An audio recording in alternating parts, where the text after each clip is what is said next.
आप सभी को नमस्कार। मैं बाल प्रहरी और बाल साहित्य संस्थान अल्मोड़ा उत्तराखंड की ओर से आप सभी का स्वागत करता हूं, हार्दिक अभिनंदन करता हूं। आज के 751वें ऑनलाइन कार्यक्रम में, जो कि हमने कहानी वाचन कार्यशाला का दूसरा चरण था।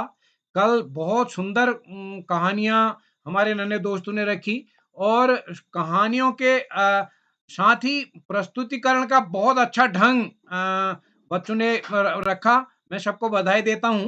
और आज भी कहानी वाचन कार्यशाला है, जैसा कि पहले कहा गया है।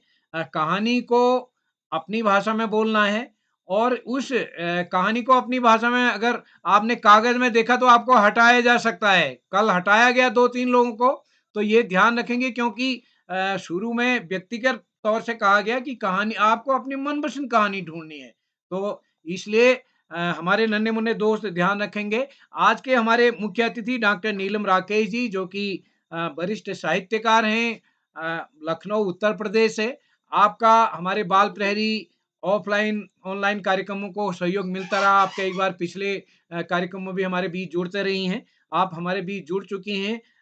आपका बाल साहित्य में महत्वपूर्ण योगदान है। हमारे इस आप ऑनलाइन गतिविधियां भी करती रही हैं। हमारे इस ऑनलाइन पटल के कई बच्चे भी आपके माध्यम से आगे बढ़े हैं।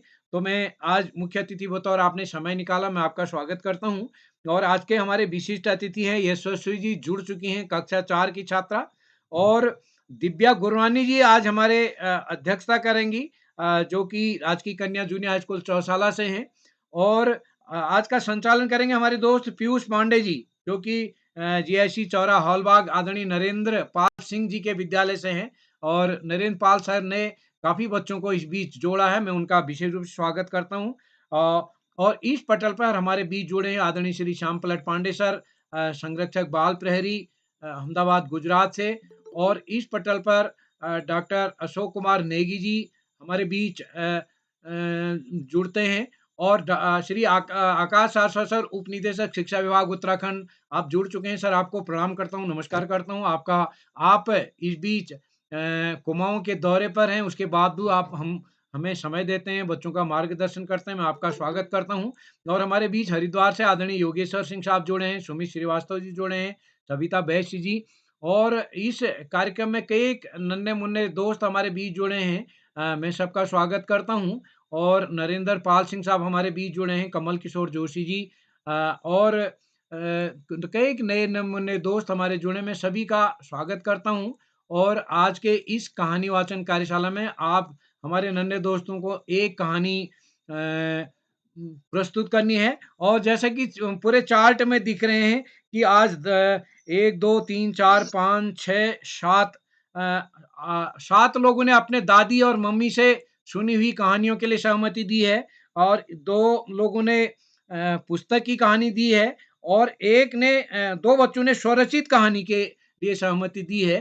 तो हमारे नन्हे मुन्ने दोस्त, बस यही है कि मौखिक तौर पर हमारा इस पटल पर मकसद है कि हमारे बच्चे अपनी अभिव्यक्ति को देना सीखें, यानी कागज से पढ़ के नहीं, बल्कि उस कहानी के भाव उनको प्रस्तुत करना है। और जैसा कि कार्यशाला की शुरुआत में भी कहा गया है, और सभी दोस्तों को इंडिविजुअल मैसेज भेज के भी कहा गया कि 4 मिनट आपको समय अधिकतम दिया जाना है। तो हमारे दोस्त ध्यान रखेंगे। तो आज के इस कार्यक्रम के संचालन के लिए मैं मंच सौंपता हूँ अपनी दोस्त पीयूष जी को, जो कि कक्षा 9 के छात्र हैं, राजकीय इंटर कॉलेज चौरा हॉल बाग से। पीयूष जी, आप उपस्थित हैं क्या? पीयूष जी, आपका स्वागत है। अगर आपका नेट काम नहीं कर रहा तो जरा मोर्चे पर क्षमा लीजिए, वैसे तो आपका काम करता ही है। तो मैं आपको आमंत्रित करता हूं।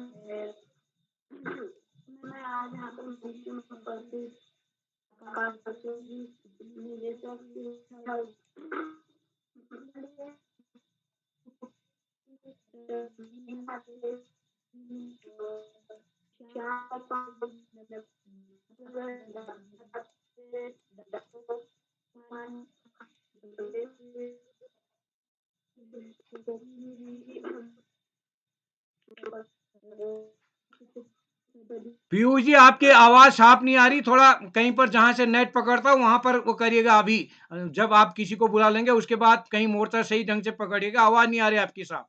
स्वागत है, आगे बढ़ें। तो अब मैं आप सभी को बताता हूँ कि मैं बाल प्रहरी से कैसे जुड़ा। हमारे विद्यालय में हमारे अध्यापक श्री नरेंद्र पाल जी हैं, जिन्होंने हमें एक दिन बाल प्रहरी समूह के बारे में बताया।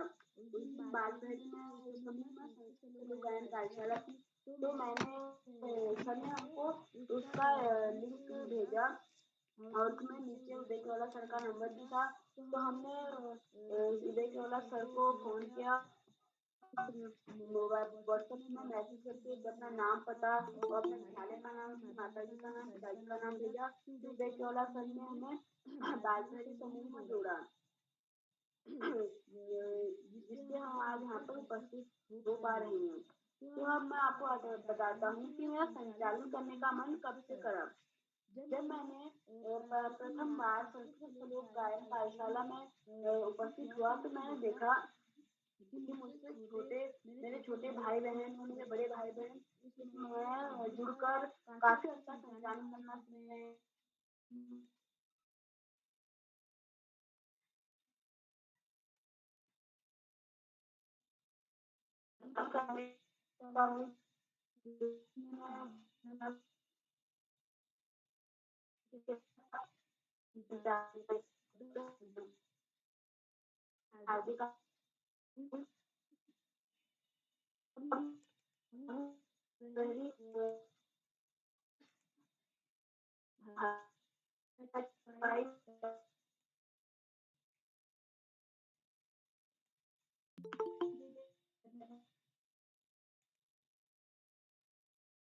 द्वारा दी जा रही प्रस्तुति में हमें बाधा नहीं डालनी, हमें अपने माइक को कैमरा सभी ऑन करना है जब प्रस्तुति देनी हो, अन्यथा हमें बीच में हमें ऑन नहीं करना।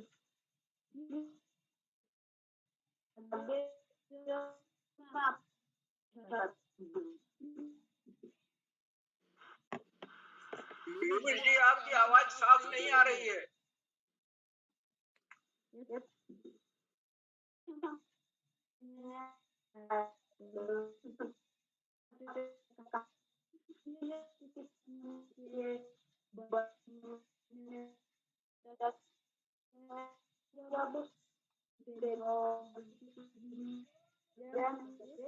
हम अपने मनोरंजन के लिए कहानियां सुनते थे।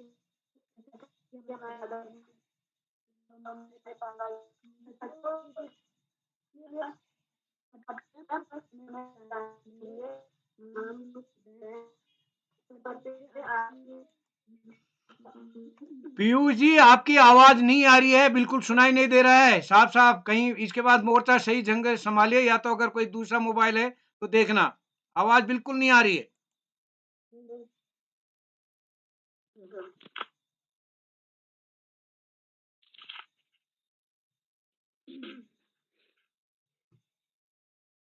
तो मैं आज की विशिष्ट अतिथि यशस्वी जी कक्षा 4 उत्तर प्रदेश से उनको मंच पर आमंत्रित करता हूँ। क्या दीदी आप उपस्थित हैं? जी भैया, मैं उपस्थित हूँ। क्या आप तक मेरी आवाज आ रही है? जी बहन, आपकी आवाज आ रही है। आपका हम मंच पर सादर आमंत्रित करते हैं। आपका स्वागत है। जी धन्यवाद भैया। ज्ञान देवी माँ सरस्वती को मैं कोटिशा प्रणाम करती हूँ। मेरा नाम यशस्वी है, मैं कक्षा 4 से हूँ। मेरे विद्यालय का नाम सेठ आनंद राम जयपुरिया स्कूल है। मैं गौरीगंज अमेठी उत्तर प्रदेश से हूँ। जैसा कि आज बाल प्रहरी का 751वां ऑनलाइन कार्यक्रम है और वो कहानी वाचन कार्यशाला है। आज के मुख्य अतिथि डॉक्टर नीलम राकेश सर जी की आज अध्यक्षता कर रही कुमारी दिव्या गुरु रानी दीदी और बारहवीं के संरक्षक आदरणीय श्री श्याम पलट पांडे सर जी, आदरणीय श्री आकाश सरस्वत सर जी एवं आदरणीय श्री अशोक कुमार नेगी सर जी का मैं हार्दिक एवं अभिनंदन करती हूँ। बारहवीं के संपादक हमारे परम प्रिय मित्र आदरणीय श्री उदय किरोला सर जी का मैं आभार व्यक्त करती हूँ क्योंकि उन्होंने मुझे विशिष्ट अतिथि बनने का अवसर प्रदान किया और सर का हार्दिक स्वागत एवं अभिनंदन भी करती हूँ। आज का संचालन कर रहे मेरे बड़े भैया पीयूष पांडे भैया का मैं हार्दिक स्वागत एवं अभिनंदन करती हूँ और सारे प्रतिभागियों का भी मैं हार्दिक स्वागत एवं अभिनंदन करती हूँ। और मेरी कहानी का शीर्षक है माँ। एक समय की बात है, एक बालक का जन्म होने वाला था। जन्म से कुछ क्षण पहले उसने भगवान से पूछा, मैं इतना नन्हा सा खुद से कुछ कर भी नहीं पाता, भला भला भला धरती पर मैं जाकर क्या करूँगा, कैसे रहूँगा? कृपया मुझे धरती पर मत भेजिए, मुझे यहीं रहने दीजिए, मैं कहीं नहीं जाना चाहता। भगवान बोले, मेरे पास बहुत से फरिश्ते हैं, उन्हीं में से एक मैंने तुम्हारे लिए चुन लिया है। वो तुम्हारा अच्छी तरह से ख्याल रखेंगे। पर आप मुझे बताइए, यहाँ स्वर्ग में मैं कुछ नहीं करता, बस गाता और मुस्कुराता हूँ। मेरे लिए खुश रहने के लिए बस इतना ही काफी है। मेरे लिए खुश रहने के लिए बस इतना ही काफी है। तुम्हारा फरिश्ता तुम्हारे लिए गाएगा और हर रोज तुम्हारे लिए मुस्कुराएगा भी, और तुम उसका प्यार महसूस करोगे और खुश रहोगे। और जब वहाँ लोग मुझे बात करेंगे तो मैं कैसे समझूंगा? मुझे तो उनकी भाषा नहीं आती। तुम्हारा फरिश्ता तुमसे सबसे मधुर और प्यारे शब्दों में बात करेगा, ऐसे शब्द जो तुमने यहाँ भी नहीं सुने होंगे। और बड़े धैर्य और सावधानी के साथ तुम्हारा फरिश्ता तुम्हें बोलना भी सिखाएगा। और जब तुम मुझे आपसे बात करनी होगी तो मैं कैसे करूँगा? तुम्हारा फरिश्ता तुम्हें हाथ जोड़कर प्रार्थना करना सिखाएगा और इस तरह तुम मुझसे बात कर सकोगे। मैंने सुना कि धरती पर बुरे लोग भी होते हैं, उनसे मुझे कौन बचाएगा? लेकिन मैं हमेशा दुखी रहूंगा क्योंकि मैं आपको नहीं देख पाऊंगा। तुम इसकी चिंता मत करो, तुम्हारा फरिश्ता हमेशा तुमसे मेरे बारे में बात करेगा और तुम वापस मेरे पास कैसे आ सकते हो बताएगा। उस वक्त स्वर्ग में असीम शांति और पृथ्वी से किसी के कराहने की आवाज आ रही थी। बच्चा समझ गया कि अब उसके जाने का वक्त आ गया है। उसने रोते रोते भगवान से पूछा, हे ईश्वर, अब तो मेरे जाने का वक्त आ गया है, कृपया मुझे उस फरिश्ते का नाम बता दीजिए। भगवान बोले, फरिश्ते के नाम का कोई महत्व नहीं है, बस इतना जानो कि तुम उसे माँ कहकर पुकारोगे। इस कहानी से हमें यह शिक्षा मिलती है कि माँ भी भगवान का ही रूप है। हमें माँ को भी भगवान सा समझना चाहिए। धन्यवाद।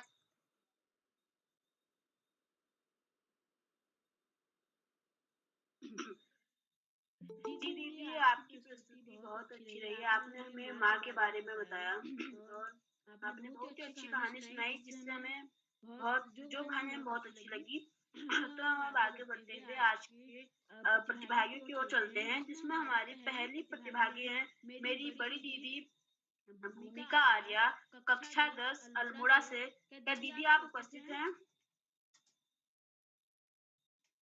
भूमिका दीदी, क्या आप उपस्थित हैं? जी तिथु, बट मेरा सरनेम आर्या नहीं रावत है। अच्छा, मैं माफ़ी चाहता हूँ। कोई बात तो आपका मंच पर सादर हम आपको मंच पर सादर आमंत्रित करते हैं, आपका स्वागत है। धन्यवाद।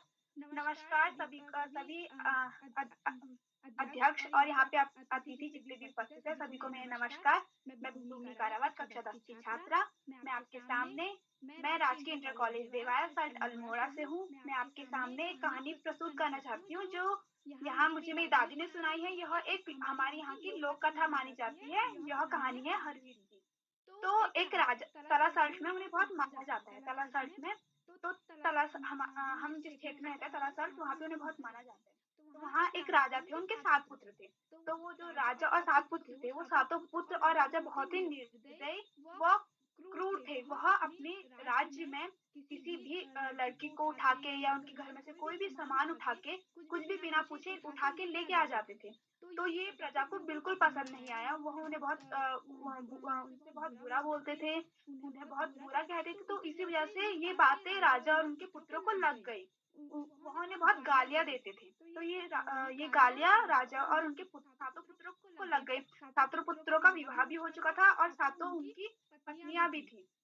तो जो राजा और उनके पुत्र थे उनकी बहुत ही ज्यादा हालत खराब हो गई। हालत खराब होने की वजह से उनकी तबीयत बहुत ज्यादा उनका बुखार बढ़ता गया।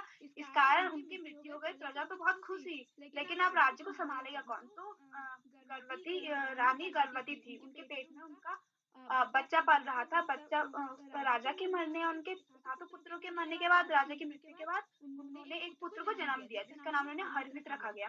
हरवीत बचपन से ही बहुत साहसी व बहुत बलवान बालक थे। तो जब वह 5 वर्ष के थे तो वो 5 वर्ष के बालक नहीं लगते थे। वह 5 वर्ष का बालक 14-15 वर्ष का बालक की तरह लगते थे। तो एक दिन वह अपने दोस्तों के साथ यूं ही खेल रहे थे। तो उनके दो वह खेले तो राजा बने थे खेल में। तो उन्होंने अपने दोस्त को लात मार दी खेलते हुए। तो उनके दोस्त ने बोला कि तेरे पापा तो ऐसे थे, तेरे भाई तो ऐसे थे, वो तो ये काम करते थे। अगर वो बोलते फिर राजा हरित बोलता है कि मैं तो राजा हूँ। तो बोलते हैं अगर तू राजा है तो जो तेरी इतनी खेती बाड़ी है इनको कमा के दिखा, इसमें अपनी इसे उपजाऊ बना। तो राजा हरित जाते हैं अपनी माँ के पास, उनसे पूछता है कि मेरे पिता ने मेरे भाइयों ने ऐसा क्या किया था जो मेरे दोस्त लोग मुझे इतना सुनाते हैं।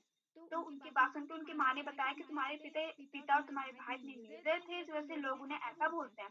तो हरवीत को यह बिल्कुल अच्छा नहीं लगा। उन्होंने अपनी जो उनकी खेती बाड़ी थी उसे कमाया, वहां उन खेतों को उपजाऊ बनाया। उनके प्रजा में एक व्यक्ति था, वो उनकी वह कुशलता देख नहीं पाया। वह उनकी भाभी के पास गया और अपनी मन से मनगढ़ंत बातें बना के उन्हें बहकाने लगा कि हरवीत तो ऐसा कह रहा है कि मैं शादी करने के बाद बीवी लेके आऊंगा और उस बीवी को अपनी महारानी बनाऊंगा और मेरी सातों भाभियां जो हैं ये घर में काम करेंगे, नौकरानी बन के रहेंगी। तो भाभियां यह बात सुन के बहुत गुस्से में आ गई। वह एक राक्षस दो राक्षस थे भाई, उनके पास गई। उनसे बोला कि हमारे देवर आएगा, तुम उसे खत्म कर देना, उसे मार देना। तो फिर हरवीत जाते हैं अपनी भाभी को घर में ना पाके उनके पास जाते हैं, उन्हें ढूंढने के लिए जाते हैं। तो उन्हें मिलते हैं तो उनसे बोलते हैं कि मेरी भाभियों को मुझे वापस दे दो। तो बोलते हैं नहीं, तुम्हारी भाभियां तुम्हें ऐसे नहीं मिलेगी, पहले तुम्हें हमसे लड़ना पड़ेगा। और वो दो भाई होता है, राजा हरीत को मार देते हैं। उनकी भाभियां खुश होकर घर आ जाती है। फिर राजा हरीत अपनी माँ के सपने में जाते हैं और सपने में माँ से बोलते हैं कि मुझे भूख लगी है। उनकी माँ उन्हें सपने में ही दूध पिलाती है और राजा हरीत वास्तव में जिंदा हो जाते हैं। ये रियल कहानी है।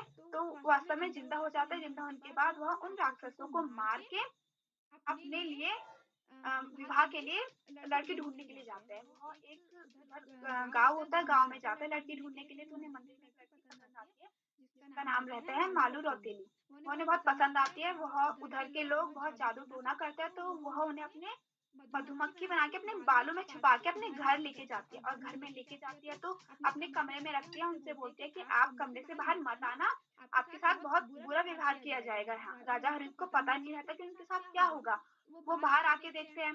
बाहर आते हैं तो राजा जो मालूसाई की बहनें रहती है वो देखती है कि मालू के कमरे में तो एक लड़का है।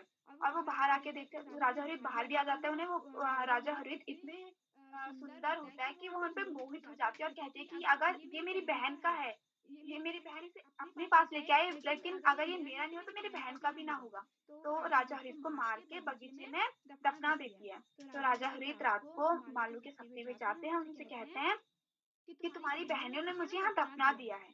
तो मालू रौतेली को तो जादू करना आता था, तो अपने जादू से हरहित को जिंदा कर देती है। इसके बाद वह अपने हरहित उन्हें अपने घर तलाशत में लेके आ जाते हैं। उनका विवाह हो जाता है। विवाह होने के बाद भाभिया देख नहीं पाती है कि हमारा देवर, अगर हम सातों भाभी तो इसने हमसे शादी ना करके उससे शादी करी। मालू रौतेली इतनी सुंदर होती है कि उसकी भाभी बहुत ज्यादा जलती है, बहुत ज्यादा चिढ़ती है।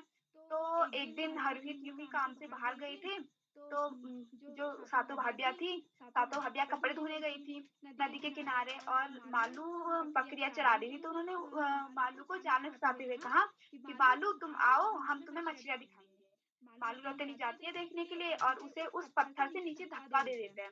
उसकी मृत्यु हो जाती है और भाभिया अपने घर आ जाती है। उसके बाद अम, मालू रौतेली हरवीर के सपने में जाके उनसे कहती है कि तुम्हारी भाभी ने मुझे इस पत्थर से धक्का देकर मुझे मार दिया है। हरित वहां से वापस आते हैं और अपनी माँ से बोलते हैं कि माँ, भाभी ने तो मेरी पत्नी को मार दिया। अगर आप मेरे को अपना असली पुत्र मानती हो तो आप अपने प्राण त्याग दीजिए। मैं आपको अपने हाथों से नहीं मार सकता क्योंकि आपने मुझे जन्म दिया है। तो माँ यूं ही बैठे बैठे अपने प्राण त्याग देती है और राजा हरित अपनी सातों बीवियों को लेके, जो उनकी सातों उनकी भाभी रहती हैं, उनको जिंदा जला देते हैं। और वो खुद अपने उनका जिंदे घोड़े के साथ अपनी बीवी को उस नदी से लेके आकर, बीवी को लाकर वह जलती हुई चिता में अपने घोड़े और बीवी के साथ मर जाती है। तो हमें इस कहानी से यह शिक्षा मिलती है। वैसे तो ये एक लोक कथा है, मेरी दादी की सुनाई हुई थी, पर हमें यह शिक्षा मिलती है कि जिस तरह राजा हरित ने अपनी कठिनाइयों का हर तरीके से अपनी कठिनाइयों का, जितनी भी उनकी जीवन में कठिनाई उसका सामने किया, उसी तरह हमें भी अपने जीवन में कठिनाई से हमेशा लड़ना चाहिए, किसी से डरना नहीं चाहिए। धन्यवाद।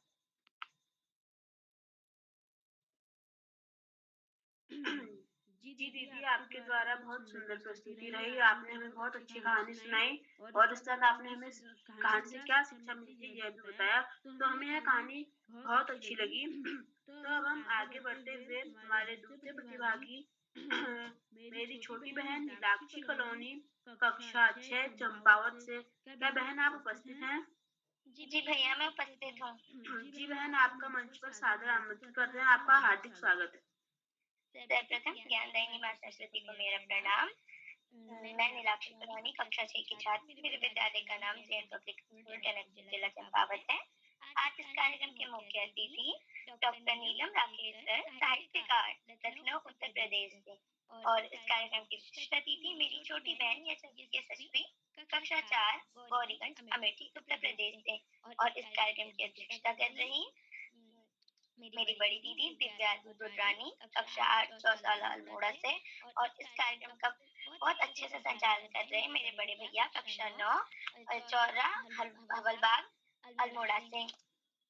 जैसे कि आप सबको पता है, आज कहानी वाचन कार्यशाला है, तो मेरी कहानी का शीर्षक है अक्षरों का महत्व। तो अब मैं आपको अक्षरों की कहानी सुनाती हूँ। जितनी भी पुस्तकें होती हैं, जितनी भी किताब होती हैं, वो सारी अक्षरों से बनी होती हैं। जितने भी अखबार होते हैं, सारे अक्षरों से ही तो बने हैं। इन सबका मूल है अक्षर। अगर अक्षर नहीं होते तो अभी हम बोल भी नहीं सकते थे। हम बोल सकते थे लेकिन हमें पता ही नहीं था हमें क्या बोलना है हमारे पास, क्योंकि अक्षरों का ज्ञान नहीं था। पहले के जमाने के लोग सोचते थे कि अक्षरों का ज्ञान हमें ईश्वर ने दिया है, लेकिन अब तो हम जानते हैं कि अक्षरों का ज्ञान हमें ईश्वर ने नहीं दिया है। अब कोई भी नहीं ऐसा कह सकता है कि अक्षरों का ज्ञान हमें ईश्वर ने दिया है, क्योंकि अब हम सबको ये पता है कि कौन सा अक्षर कहाँ बना, किस देश में बना, कब बना और कैसे बना। हमारी ये धरती लगभग 5 अरब साल पुरानी है। 2-3 अरब साल तक इसमें जानवरों और पेड़ पौधों का राज्य रहा, लेकिन फिर 5 लाख साल बाद इसमें इंसानों ने जन्म लिया, मतलब मानवों ने। और फिर 2-3 लाख साल बाद उन्हें गांव खेती बाड़ी करनी शुरू की, गांव बसाना शुरू किया। फिर धीरे धीरे उन्होंने पत्थरों के औजार बनाए, फिर और धीरे धीरे उन्होंने कांसे के, तांबे के औजार बनाना शुरू किया। फिर लगभग 6,000 साल हुए होंगे, सिर्फ 6,000 साल पहले अक्षरों की खोज की। और जब से अक्षरों की खोज हुई, तब से युवा पीढ़ी का विकास बहुत तेजी से होने लगा। अक्षरों की खोज के बाद ही हमारा इतिहास आरंभ हुआ। किसी भी कौम या देश का इतिहास तब शुरू होता है जब किसी आदमी के लिखे लेख मिलने लग जाए। अगर अक्षर अभी नहीं होते तो हम कुछ भी नहीं कर सकते, हम सोच भी नहीं सकते हैं कि अगर अक्षर नहीं होते तो अभी हमारा क्या हाल होता। इसलिए हमारे जीवन में अक्षरों का बहुत महत्व होता है। अगर अक्षर नहीं होते तो अभी हम कहाँ से कहाँ होते। तो इसी प्रकार मेरी कहानी थी और मैंने छोटी-सी आपको एक पंक्ति में अपनी कहानी सुनाई। अब क्योंकि हम सबको पता होना चाहिए कि अक्षरों की कहानी हम सबको पता होनी चाहिए, कौन-सा अक्षर कहाँ बना, क्योंकि अक्षरों का मूल, अक्षरों की खोज जो हमारे देश में हुई, वो सबसे बड़ी खोज है, अभी तक की दुनिया में सबसे बड़ी खोज है अक्षरों की खोज। तो इस प्रकार मेरी कहानी थी और हम सबको अक्षरों की कहानी मालूम होनी चाहिए। धन्यवाद और इस कहानी के लेखक का नाम है कुंदान। धन्यवाद। जी मीनाक्षी मीनाक्षी बहन, बहन, आपके आपके द्वारा द्वारा बहुत बहुत अच्छी अच्छी कहानी कहानी सुनाई सुनाई गई गई हमें हमें अक्षरों अक्षरों का का महत्व। महत्व। आपने आपने हमें हमें हमारे हमारे जीवन जीवन में में अक्षरों का कितना महत्व होता है यह समझाया और अच्छी तरीके से समझाया। हमें यह कहानी बहुत अच्छी लगी। अब हम आगे बढ़ते हुए आज अब मैं मंच पर आमंत्रित करना चाहूंगा जी आकाश सारस्वत सर को इन दो पंक्तियों के साथ। जीत जाएंगे हम जीवन की जंग, जीत जाएंगे हम जीवन की जंग, अगर आशीष आपका साथ रहा, अगर आशीष आपका साथ रहा। इस कार्यशाला के सीख का भंडार हैं आप, इस कार्यशाला के सीख के भंडार हैं आप, इस मंच पर सादर आमंत्रित हैं आप, इस मंच पर सादर आमंत्रित हैं आप। सर, आपका हार्दिक स्वागत है। धन्यवाद, बहुत बहुत धन्यवाद प्रिय पीयूष। सबसे पहले प्रिय पीयूष को बेहतरीन संचालन का प्रयास करने के लिए बहुत बहुत बधाई। बाल बरेली के 800वें पड़ाव की तरफ बढ़ती हुई इस कहानी कार्यशाला में मुख्य अतिथि के रूप में सम्मानित डॉक्टर नीलम राकेश जी, विशिष्ट अतिथि के रूप में प्रिय यशस्वी, प्रिय दिव्या, प्रिय पीयूष, इस कार्यक्रम के कर्ता धर्ता रीड और अनासक्त कर्म योगियों में अग्रणी निरंतर बाल की चिंता श्री उदय किरोड़ा जी, परम सम्मानित श्री श्यामपलक पांडे जी, अशोक जी, सुमित जी, प्रकाश जी, उमेश गंगा, नीलम किरण सहित समस्त विद्वान शिक्षक गण, विदुषी शिक्षिकाएं, अतिथिगण, अभिभावक गण, साहित्यकार गण, समाजसेवी गण, अन्य सुधीजन एवं प्यारे बच्चों। बाल प्रहरी की कार्यशालाएं बच्चों के व्यक्तित्व विकास में आमूल परिवर्तन का माध्यम बनती चली जा रही है। जो बच्चे ढंग से बोल नहीं पाते थे, आजकल केवल बेहतरीन प्रस्तुति कर रहे हैं, अपितु अपने विद्यालय में अन्य स्थानों पर भी स्थान प्राप्त करते चले जा रहे हैं। बच्चों में आत्मविकास, आत्मविश्वास बढ़ाने के लिए व्यक्तित्व विकास को ऊंचाइयों तक पहुंचाने के लिए बाल प्रहरी की कार्यशालाएं मील का पत्थर साबित हो रही है। कोरोना काल में जब शिक्षा के उदासीन वातावरण को समाप्त करने के लिए शुरू हुई थी, अब ये कार्यशालाएं बच्चों की जरूरत बनती चली जा रही है। कहानी हिंदी भाषा की प्राचीन विधा है। दादी नानी की कहानियां बड़ी प्रसिद्ध हैं। पंचतंत्र की कहानियां जिससे विष्णु शर्मा ने राजकुमारों को शिक्षित किया, महत्वपूर्ण कहानियों में से एक है। कहानी सम्राट मुंशी प्रेमचंद ने बहुत सारी कहानियां लिखी। यथार्थ से जुड़ी कहानियां निश्चित रूप से आपके द्वारा लिखी गई और मानसरोवर खंडों के रूप में संग्रहित की गई है। प्यारे बच्चों, पढ़ाई का कोई विकल्प नहीं, सफलता का कोई शॉर्टकट नहीं। जीवन में आगे बढ़ना है, ज्यादा से ज्यादा मेहनत करनी होगी, ज्यादा से ज्यादा पढ़ाई करनी होगी, क्योंकि आप पढ़ाई करेंगे तभी आगे बढ़ेंगे।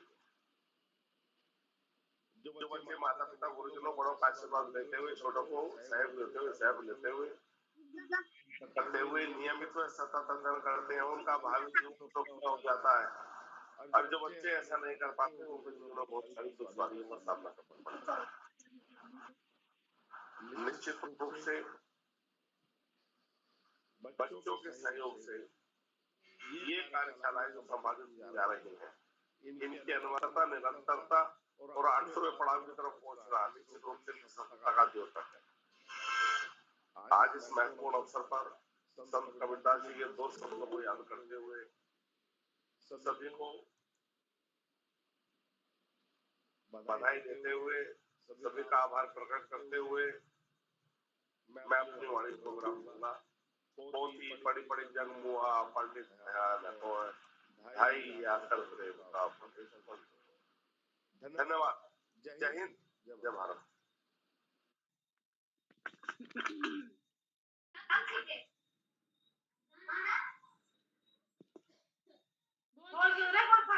नारायणी जी, आप अपना माइक बंद कर लीजिए प्लीज।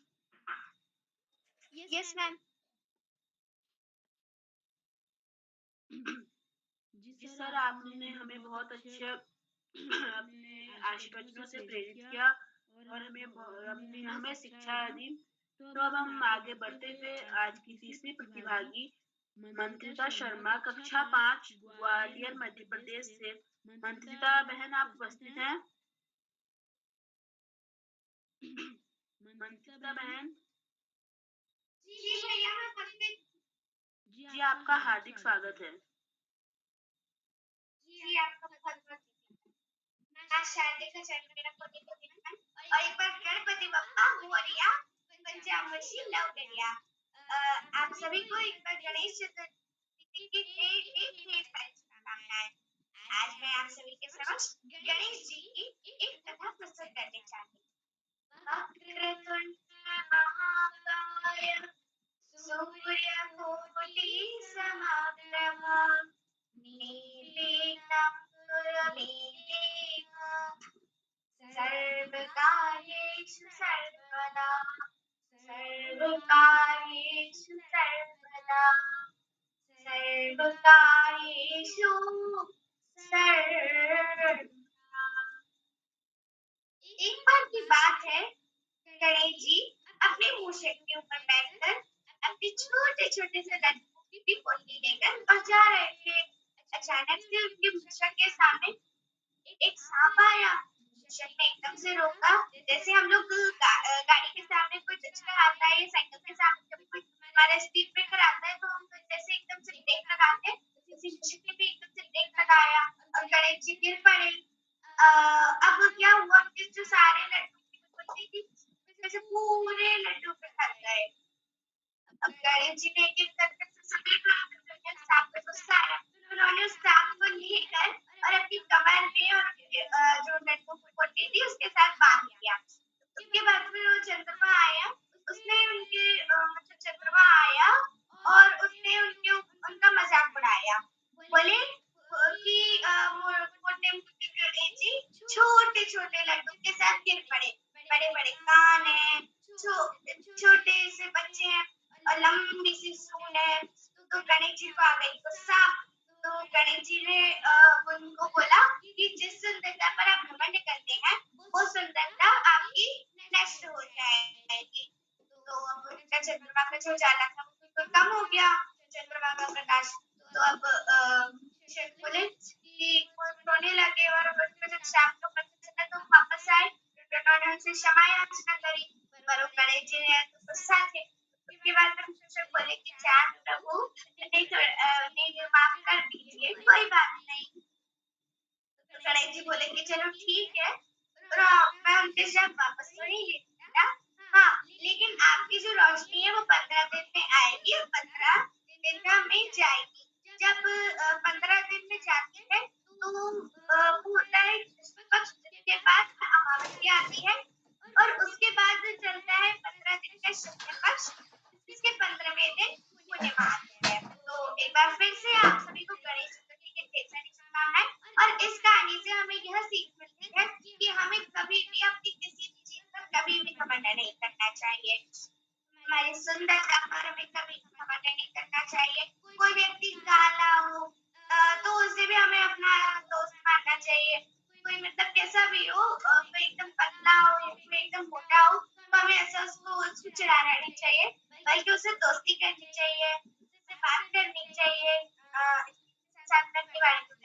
धन्यवाद और एक बार फिर से गणपति बप्पा मोरया। धन्यवाद, नमस्ते। आप सभी को गणेश चतुर्थी की ढेर ढेर ढेर सारी शुभकामनाएं। धन्यवाद। ओम।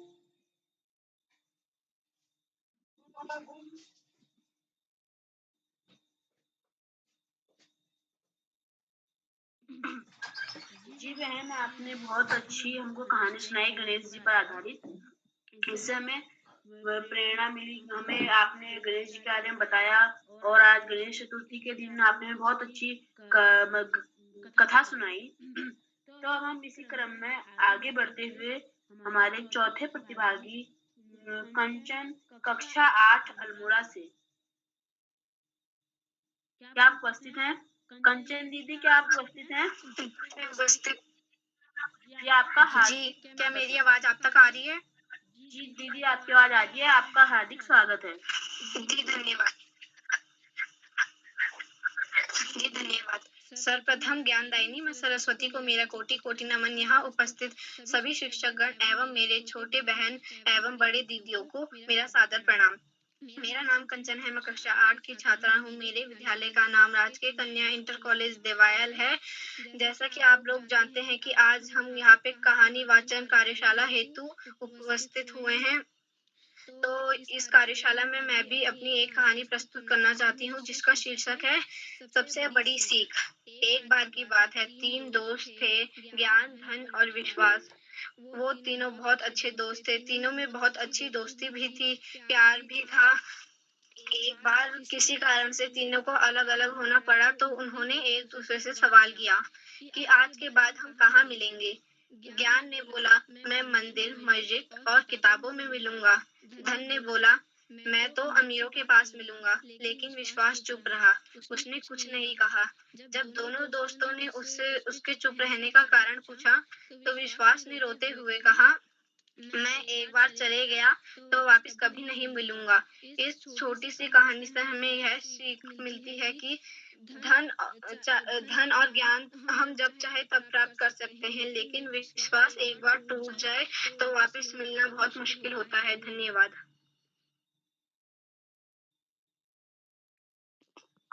जी बहन, जिस प्रकार आपकी कहानी का शीर्षक था सबसे बड़ी सीख, उसी प्रकार यह सबसे बड़ी सीख भी है।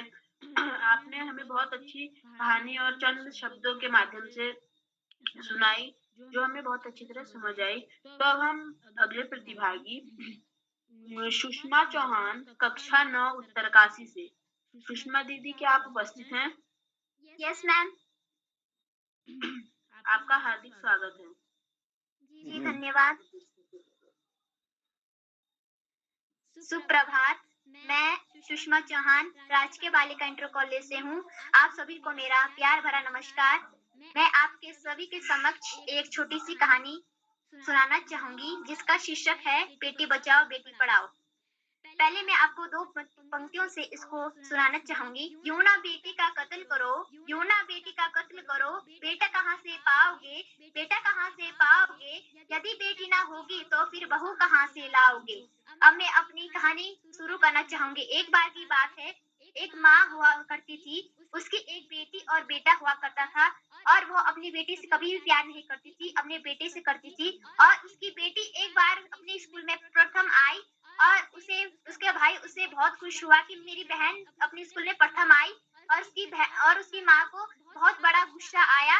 फिर बाद में उसे पता चला, उसे एहसास हो गया कि मैंने बहुत बड़ा गलत करा है, इससे बढ़िया कि मेरी बेटी ही है। और बाद में उसने अपनी बेटी को अपना लिया और उसके भाई ने भी अपना लिया। इससे हमें यह शिक्षा मिलती है कि हमें कभी भी किसी भी बेटी के लिए कभी भी बुरा नहीं सोचना चाहिए, बल्कि हमें उसके लिए अच्छा सोचना चाहिए और अपनी बेटी के लिए भी अच्छा सोचना चाहिए। इसीलिए हमें इस कहानी से यही प्रेरणा मिलती है। धन्यवाद।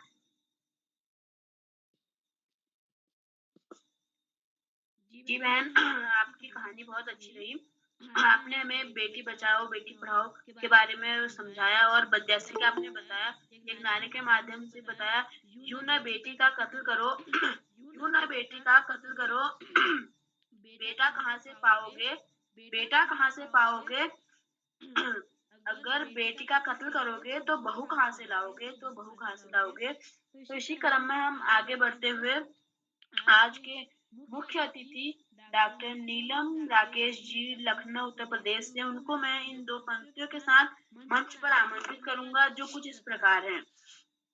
ऊंचे आसमान पंछी लेते उड़ान, ऊंचे आसमान पंछी लेते उड़ान, वैसे ही अपनी मेहनत से जिन्होंने छुआ है आसमान, वैसे ही अपनी मेहनत से जिन्होंने छुआ है आसमान, पधारे हैं आज इस मंच पे वे मेहमान, पधारे हैं आज इस मंच पे वे मेहमान।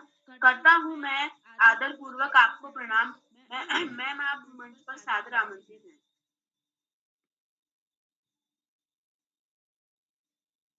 धन्यवाद पीयूष।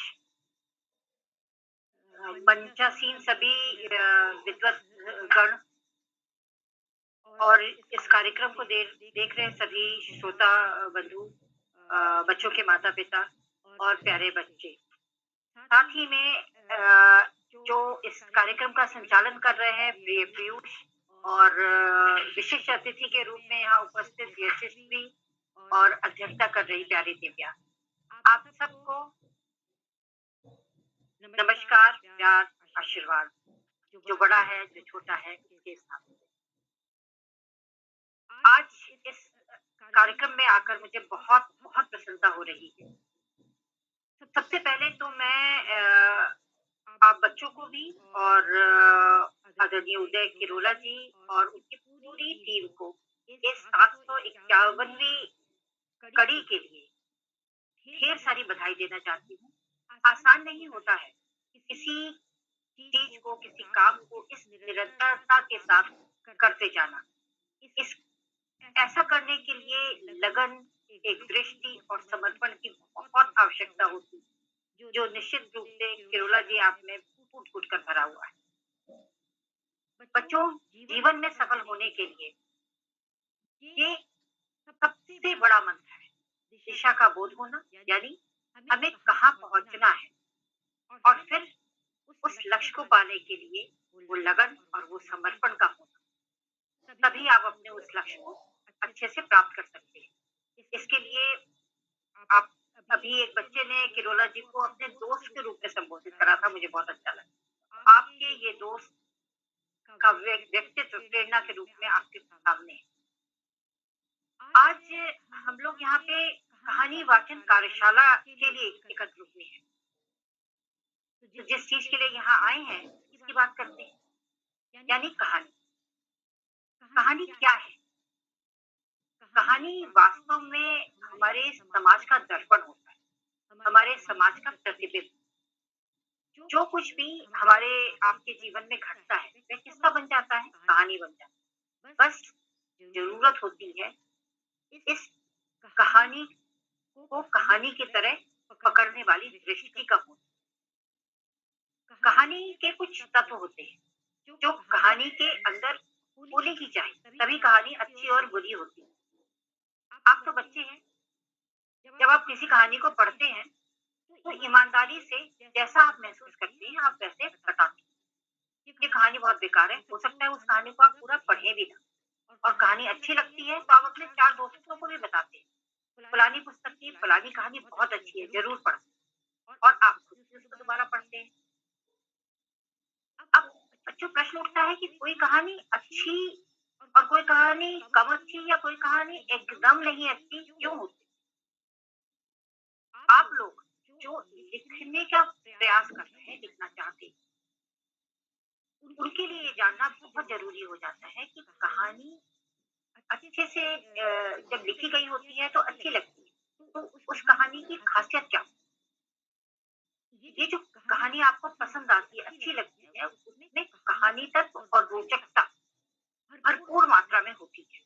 जो आपको नहीं अच्छी लगती है उसमें कहानी का कोई कहानी तत्व या तो कम होता है या होता ही नहीं, तभी आपको वो कहानी उतनी पसंद नहीं आती। यानी कि आपको जब कहानी आप लिखें तो आपको इन बातों को ध्यान रखना होगा, यानी कि जब आप क्या कहना चाहते हैं, आप अपनी कहानी के माध्यम से, अभी आप लोगों ने संदेश की, सबने अपनी कहानी का कोई कोई संदेश बताया कि आपने इससे क्या करना, तो आप जब कहानी लिखते हैं आपकी कहानी में क्या है, क्या कहना चाहते हैं। दूसरी बात, आप उस कहानी को रोचक कैसे बनाते हैं, आप तीसरा, आप कहानी का आरंभ कहाँ से और आप कहानी का अंत कैसे करें।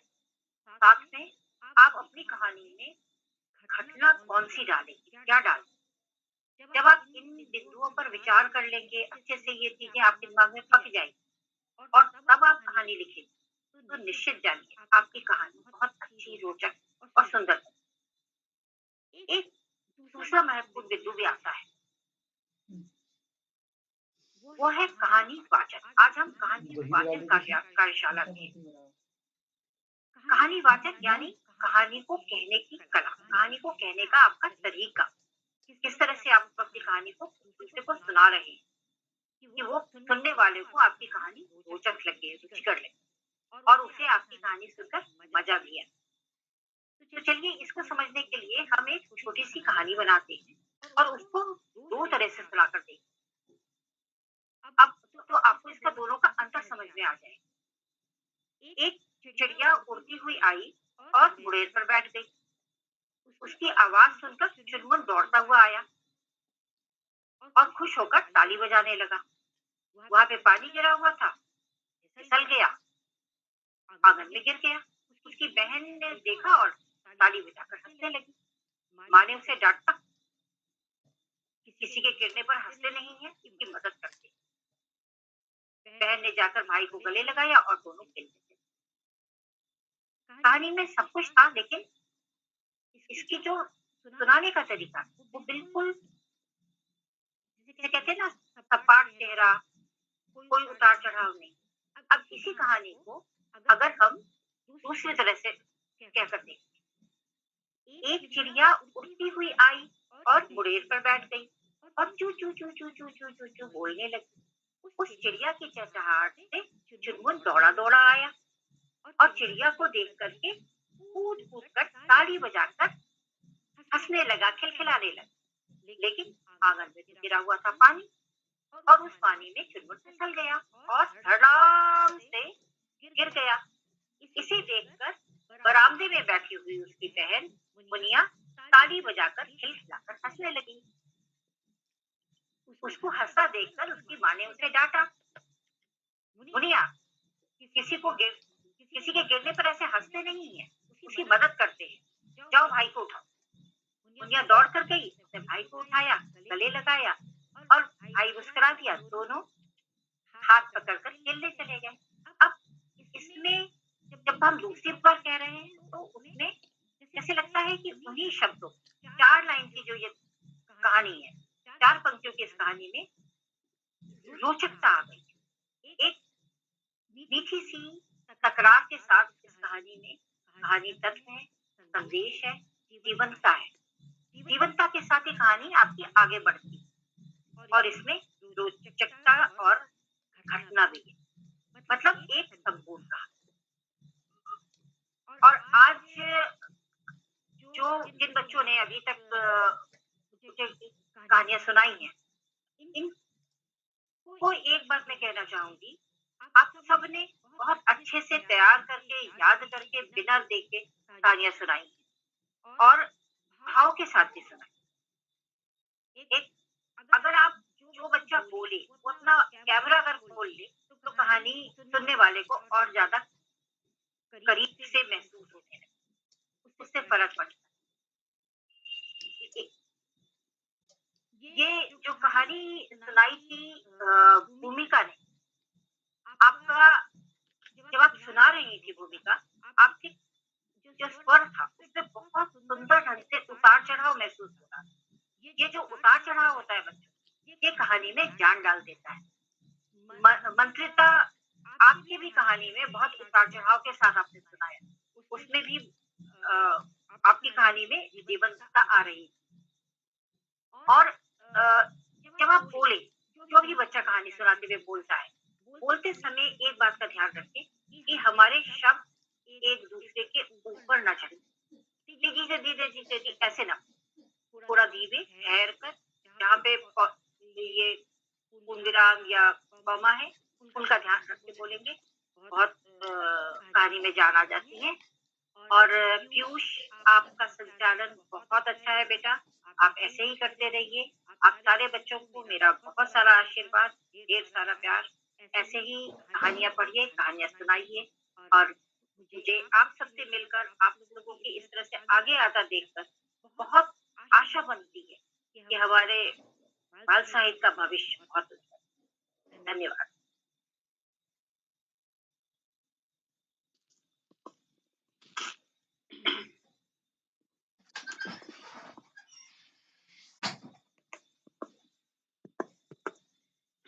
जी मैम, आपने हमें अपने आशीर्वचनों के साथ प्रेरित किया, हमें बहुत अच्छा लगा। और आपने हमें कहानी वाचन का जो हमारा ढंग होता है वो बताया कि हमें किस प्रकार वाचन करना चाहिए, हमें अपने हाथों का भी प्रयोग करना चाहिए, और हमारा जो बोलने का तरीका है वो अच्छा होना चाहिए। सबसे महत्वपूर्ण बात यह है कि हमारा बोलने का तरीका सही होना चाहिए, हमारा जो लय है उसमें उतार और चढ़ाव होते रहने चाहिए। इससे हमें बहुत प्रेरणा मिली और हमें कहानी वाचन का बारे में ज्ञान मिला। तो अब हम आगे बढ़ते हुए हमारे छठे प्रतिभागी राजेश्वरी राठौर, कक्षा 8, जोधपुर, राजस्थान से। राजेश्वरी राठौर जी, आप उपस्थित हैं? जी मैं उपस्थित हूँ। आपका हार्दिक स्वागत है। सर्वप्रथम मैं माँ शारदा के श्री चरणों में नमन करती हूँ। आज के हमारे मुख्य अतिथि एवं शिक्षक जी को मेरा सादर प्रणाम। मेरे सहभागी मित्रों को मेरा नमस्कार। मैं राजेश्वरी राठौर कक्षा 8वीं की छात्रा हूँ। मेरी school brigadier Jabbar Singh senior secondary public school है। मैं आज आपके सामने संगत का असर के विषय पर एक कहानी प्रस्तुत करने जा रही हूँ। एक गांव में एक गठरिया रहता था। वो अपनी राजेश्वरी जी अपना माइक वो कैमरा भी ऑन कीजिए। जी ऑन है।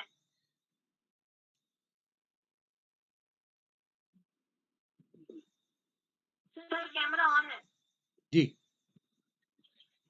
तो वह सुबह अब उठता और अपनी बकरियों को लेकर जंगल में चला जाता और वहां पर अपनी बकरियों को चराने चला जाता था।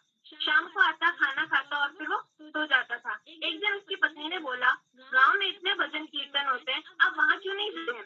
उसने बोला, मैं दिन भर बकरियों को चराता रहता हूँ, फिर वापस आकर सत्संग में जाने का समय मुझे कहाँ मिलता है, मैं तो थक ही जाता हूँ। फिर उसकी पत्नी के बार बार कहने पर उसने बोला, ठीक है, एक दिन मैं जाकर देखकर आ जाऊंगा क्या होता है। फिर एक शाम को गया, उसने वहां जाकर सुना। वो जैसे ही गया, महाराज को प्रणाम करा तो महाराज ने बोला, आओ। कुछ देर बाद वो जब गया तो महाराज फिर से बोले, बैठ गए हो?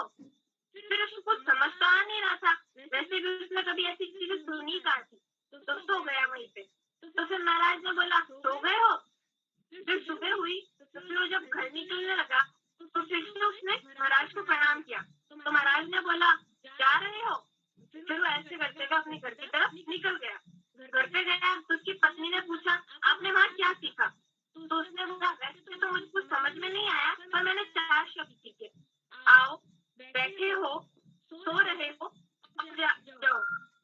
ये 4 शब्द सुन के उसने बोला कि आप इन 4 शब्दों का जाप कीजिएगा। तो फिर उसने कहा, ठीक है, मैं कर ही लूंगा जाप। तो फिर वो अपनी बकरियों को लेके जंगल की तरफ चला गया। कुछ दिन बीते, फिर वहां पर चोरी चकारी चलने लगी। तो फिर चोरों ने एक दिन सोचा कि इसकी बकरियां हमें चुरा लेनी चाहिए। तो फिर एक दिन वो जब बकरियां चराने गया तो फिर वो अपनी बकरियों को पास में बैठा था। तो फिर कुछ देर बाद चोर आए। तो उसने बोला, तो चोरों को लगा ये तो हमें दिख रहा है, इसके सोने का इंतजार करते हैं, तब तक बैठ जाते हैं। तब तक वो फिर से बोला, बैठ गए हो? तब चोरों को लगा अभी इसका हमें देख ही रहा है, तो फिर वो सो गए। सोचने के बाद हम चोरी करके निकल जाएंगे। तो फिर जैसे ही वो सोए फिर से बोला, सो गए हो? तो फिर चोरों ने लगा अब तो ये हमें पक्का ही देख रहा है, अब हमें निकल ही जाना चाहिए। चोर निकल गए। तब वापस बोला, जा रहे हो? तो फिर चोर दौड़े जंगल की तरफ। दूसरे दिन उन्होंने रात को जब सो रहे थे चोर, तो उन्होंने सोचा कि इतना ज्ञानी इंसान है, उसको दिख भी नहीं रहे थे तो भी वो पता कर लेता था कि हम कर क्या रहे हैं। तो फिर वो सुबह सुबह हुई और फिर उस गठरी के पास गए।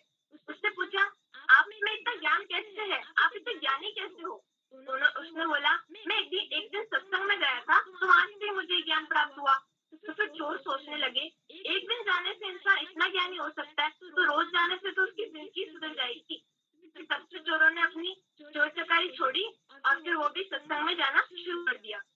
तो इस कहानी का संलाक्ष कि हमें अच्छे इंसानों की संगति में रहने से हमारे जीवन का कल्याण होता है। धन्यवाद।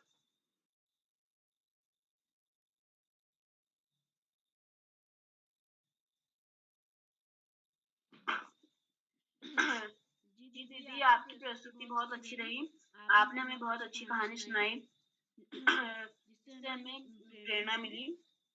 तो अब हम आगे चलते हुए आज के 7वें प्रतिभागी गौरव डाकुर, कक्षा 7 अल्मोड़ा से। गौरव डाकुर भाई, क्या आप उपस्थित हैं? हाँ भाई, मैं उपस्थित हूँ। हम आपको सादर आमंत्रित करते हैं। माँ सरस्वती को मेरा सादर प्रणाम। मेरा नाम गौरव डाकुर है। मैं क्लास 7th में पढ़ता हूँ। मैं आप सभी के सामने एक कविता गाना चाहता हूँ। मेरे विद्यालय का नाम राजकीय जूनियर हाई स्कूल जन्ना है। एक गांव था, उस गांव का नाम सुंदर लाल था।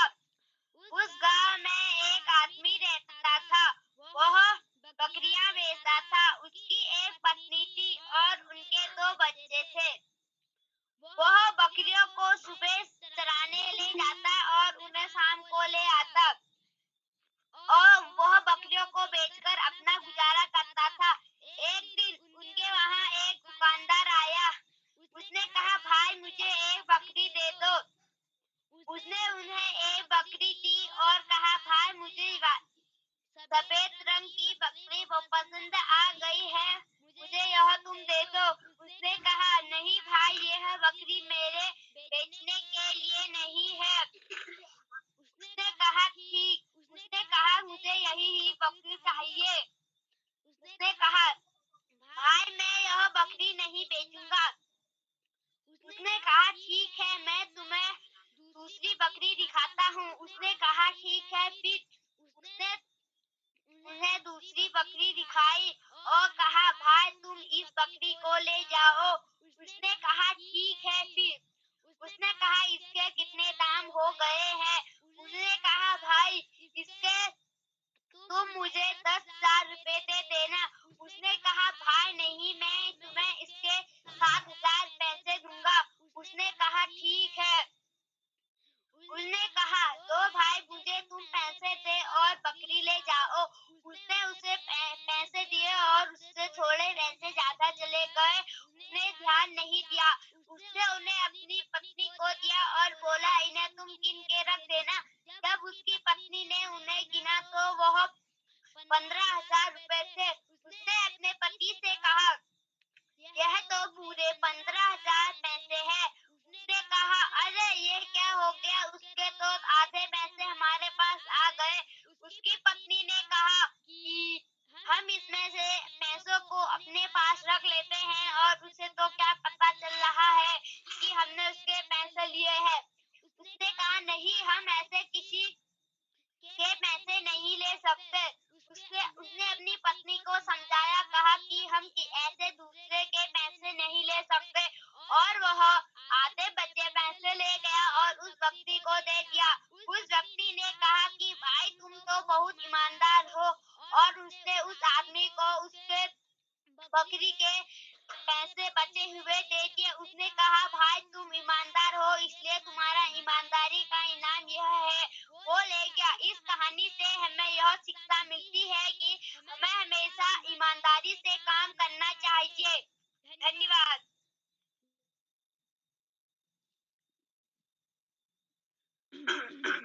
जी छोटे भाई, आपकी प्रस्तुति बहुत अच्छी रही।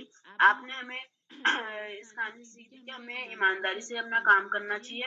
हमें सदैव अपने कार्य के प्रति ईमानदार व जागरूक रहना चाहिए, जिससे ताकि किसी दूसरे का भी नुकसान ना हो और हमारा भी नुकसान ना हो। तो अब हम आगे चलते हुए हमारे 8वें प्रतिभागी दीपक फर्त्याल, कक्षा 6 अल्मोड़ा से। दीपक भैया, क्या आप उपस्थित हैं? Yes sir. Yes ma'am. आपका हार्दिक स्वागत है। माँ सरस्वती को मेरा प्रणाम। मेरा नाम है दीपक फर्त्याल। मैं कक्षा 6 में पढ़ता हूँ। मेरे विद्यालय का नाम राजकीय जूनियर हाई स्कूल जन्ना है। मैं आपके सामने एक कहानी प्रस्तुत करना चाहता हूँ। कहानी का शीर्षक है एक तालाब और एक पेड़। एक तालाब था जिसके किनारे एक तालाब था, उस तालाब में बहुत सारी मछलियां रहती थी। उसके किनारे ही एक पेड़ था। पेड़ में एक बंदर रहता था। बंदर रोज मछलियों को दाना खिलाता और मछली दाना चुगती। ऐसा चलता रहा। एक दिन बंदर पेड़ में से मछलियों को दाना दे रहा था। वह नीचे गिर गया। सारी मछलियों ने उसे किनारे लाई और उसे उसकी जान बच गई। इस कहानी से हमें शिक्षा मिलती है कि हमें घमंडी नहीं होना चाहिए।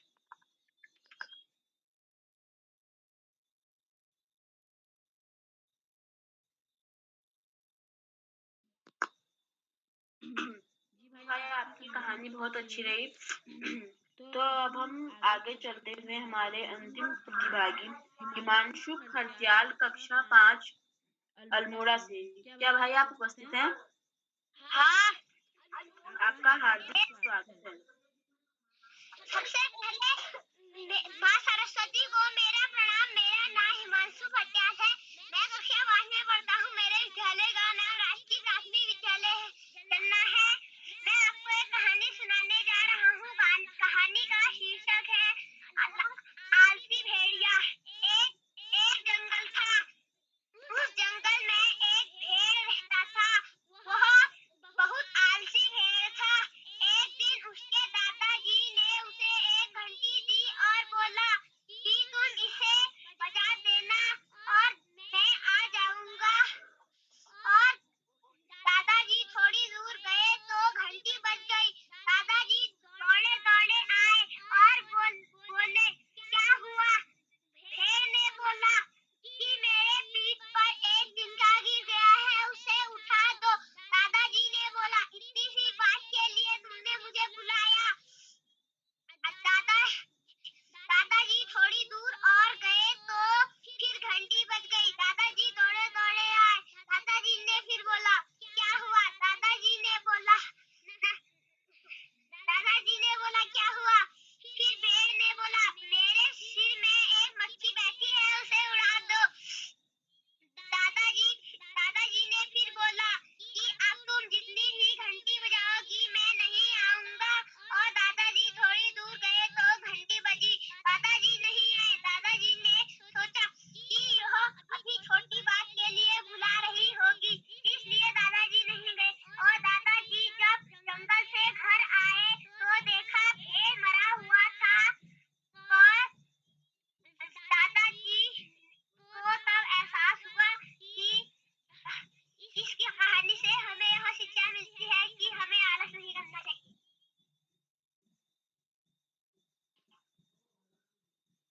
जी छोटे भाई, आपकी कहानी हमें बहुत अच्छी लगी।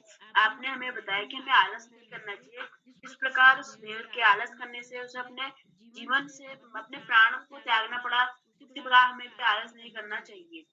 तो अब मैं मंच पर आमंत्रित करना चाहूंगा श्री श्याम पलक पांडे सर को इन 2 पंक्तियों के साथ। आपके विचार आपकी पहचान है। आपके विचार आपकी पहचान है। चेहरे पे सदा आपकी मुस्कान है। चेहरे पे सदा आपकी मुस्कान है। आपकी मौजूदगी ही महफिल की जान है। आपकी मौजूदगी ही महफिल की जान है।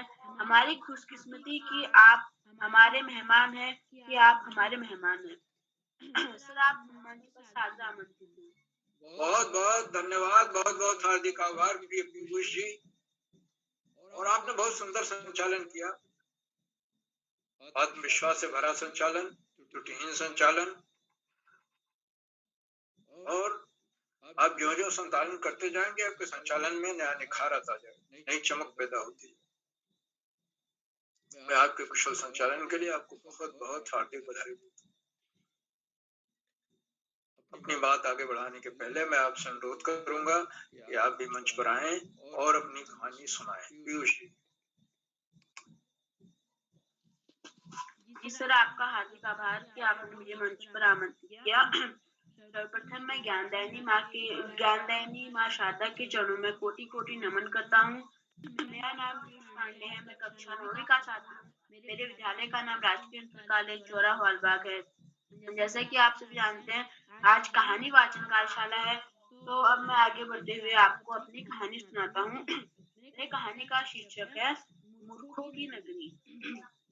एक समय की बात है, जो गुरु और चेले होते हैं, वह दोनों सन्यासी होते हैं। वह एक बार नगर भ्रमण में चलते हैं। तब उन्हें एक नगर दिखाई देता है, जहाँ उन्होंने गुरु को पहले से पता था कि वह मूर्खों की नगरी है। उन्होंने अपने शिष्य को भी बताया था कि वह मूर्खों की नगरी है, तुम वहाँ ज्यादा मोहित मत होना उनकी ओर। तो शिष्य ने इतना ध्यान नहीं दिया गुरु की बातों पे, वो चलते गए आगे। तभी शिष्य को बड़ा ही आश्चर्य हुआ कि यहाँ पर सभी वस्तुएं, सभी अनाज, प्रत्येक वस्तु एक ही दाम की है। तो जो शिष्य था वह खाने का बड़ा शौकीन था। तो उसने कहा, क्यों ना मैं यहीं रुक जाऊं और यहाँ पे खूब घी खाऊं, खूब मोटे अनाज वगैरह खा के अपनी सेहत बनाऊं। तो वह जो शिष्य था वह वहीं रुक गया। गुरु ने उसे कितनी बार कहा भी कि तू यहाँ मत रुक, यह तेरे लिए खतरे से भरा नगर है। उसने गुरु की बात नहीं मानी। अंत में गुरु अपने हिमालय पर्वत की ओर चल पड़े। शिष्य वहीं रहा। शिष्य दिन भर खाता पीता और रात को सो जाता। एक दिन एक धनी व्यक्ति के घर की दीवार में जब एक चोर घुसता है उसके घर में, तो वह दीवार तोड़ के अंदर जाता है। परंतु जब वो बाहर आने की कोशिश करता है तो वो दीवार उसके ऊपर गिर जाती है, जिस कारण उसकी मृत्यु हो जाती है। तो जो चोर था उसका भाई राजा के पास जाता है और वो बोलता है कि हे राजा, इस धनी व्यक्ति के दीवार ने मेरे छोटे भाई का कत्ल कर दिया है, आप इसे गिरफ्तार कर लीजिए। तो धनी व्यक्ति बहुत परेशान हो गया, और राजा तो मूर्ख था, तो वो कुछ भी सजा दे सकता था। वो बहुत परेशान हो गया, मैं क्या करूं क्या करूं। तभी उसने कहा कि राजा, इसमें मेरी कोई गलती नहीं, यह गलती उस मिस्त्री की है जिसने यह दीवार बनाई। तो राजा ने थोड़ा सोचा, उसने कहा हाँ, यह सही बोल रहा है, गलती उस मिस्त्री की है। उन्होंने मिस्त्री को बुलाया। मिस्त्री घबराया हुआ था। राजा ने कहा, इसे फांसी पे चढ़ा दो। मिस्त्री ने पूछा, क्यों महाराज, आप मुझे फांसी पे क्यों चढ़ा रहे हैं? तो महाराज ने कहा, तुमने दीवार अच्छी नहीं बनाई, दीवार इस वजह से यह दीवार गिर गई और बेचारा चोर मारा गया। वो बड़ा उसने अपने विषय में कहा, महाराज, इसमें मेरी गलती नहीं, इसमें उस नाचने वाले लड़की की गलती है, जो इस रास्ते से बार बार आ रही थी और जा रही थी। उसके घुंघरू के खनखनाहट से मेरा ध्यान भंग हुआ और यह दीवार खराब हुई। तो राजा ने बिना सोचे कहा कि हाँ, उस लड़की को बुला के लाओ। तो उसने वह उस नृतिका को बुला के लाए। नृतिका ने कहा कि इसमें मेरी कोई त्रुटि नहीं, त्रुटि उस सुनार की है जिसके वहां मैंने अपने आभूषण बनाने के लिए दिए थे, और उसने मेरे आभूषण नहीं बनाए। इस कारण मुझे बार बार उस सुनार के घर के चक्कर लगाने पड़े थे। तो उन्होंने जो राजा था उसने अपने मंत्रियों को भेजा और वहां से जो सुनार था उसको बुलाया। तो सुनार आया। सुनार ने कहा, हे राजन, इसमें मेरी कोई त्रुटि नहीं, सब त्रुटि उस धनी व्यक्ति की है जिसने मुझसे इनके बाद अपने बेटी के उनकी बेटी के उसके लिए हमें हार बनाने के लिए दिया। तो अब मैं कुछ तो अब मेरी इसमें कुछ गलती नहीं, उस धनी व्यक्ति को ही बुलाया जाए। तो उन्हें अंत में पता चला, वो धनी व्यक्ति कोई और नहीं, जिस व्यक्ति के घर की दीवार गिरी थी वह स्वयं वही था। तो उन्होंने उसको बुलाया। तो उसने कहा कि महाराज, आपने मुझे क्यों बुलाया? उसने कहा कि तुम्हारे पिता ने इसे जो आभूषण बनाने के लिए दिए थे, जिस कारण रितिका का वो नहीं बनाया, रितिका के आभूषण नहीं बना पाए, जिस कारण वह चोर मर गया, तो हम तुम्हें फांसी पे चढ़ा देंगे। उसने कहा उससे उसकी पूरी तैयारी हो चुकी थी फांसी पे चढ़ाने की। जल्लाद को आदेश दे दिया गया था। तभी जैसे ही उस जो धनवान व्यक्ति था उसे फांसी पे चढ़ाया गया, तभी राजा ने देखा कि फंदा तो छोटा हो गया, नहीं, फंदा बड़ा हो गया, जिस कारण उसकी गर्दन उसमें नहीं आ पा रही। तो राजा बड़ा चिंतित हो गया। राजा ने कहा, हम क्या करें? तो उसने आदेश दिया कि नगर में जाओ, जो भी तुम्हें मोटा हक्का रक्का दिखे उसे उठा के ले आओ और उसे फांसी पे चढ़ा दो। तो वो ले आए। उन्हें वहां पे वो जो गुरु का चेला था, जो बहुत खा पी रहा था, वो मिला। तो उन्होंने उसी को ले आए दरबार में। तो उन्होंने उसे फांसी पर लटकाने की पूरी तैयारी कर ली थी। तभी उससे उसकी अंतिम इच्छा पूछी। तो उसने कहा कि मैं अपने गुरु को याद करना चाहता हूँ। उसने अपने अंतर्मन में अपने गुरु को याद किया। तो उसकी याद करते ही उसकी मतलब जो अपने सच्चे मन से अपने गुरु को याद किया था, उसके गुरु तुरंत वहां उपस्थित हुए। चेले को क्यों फांसी पर लटकाया जा रहा है। तो उन्होंने चेले को साइड में बुलाया और उससे कुछ बात की और उससे कहा कि मैं जैसा कहूंगा तुम ऐसा करते रहना बस। तो गुरु और चेला आपस में लड़ाई करने लगे। उन्होंने गुरु कहा कि पहले मैं चढ़ूंगा फांसी पे। चेला कहने लगा नहीं नहीं मैं चढ़ूंगा। तुम दोनों में बहस होने लगी। तभी राजा ने पूछा तुम दोनों मरने के लिए इतने उत्सुक क्यों हो। तभी उसने वो जो गुरु थे वो मतलब महामुनि थे, मुनि थे, ऋषि, उन्होंने कहा कि ये राजन जो भी इस फांसी में पहले चढ़ेगा वह इस नगर का पुनः राजा बनेगा।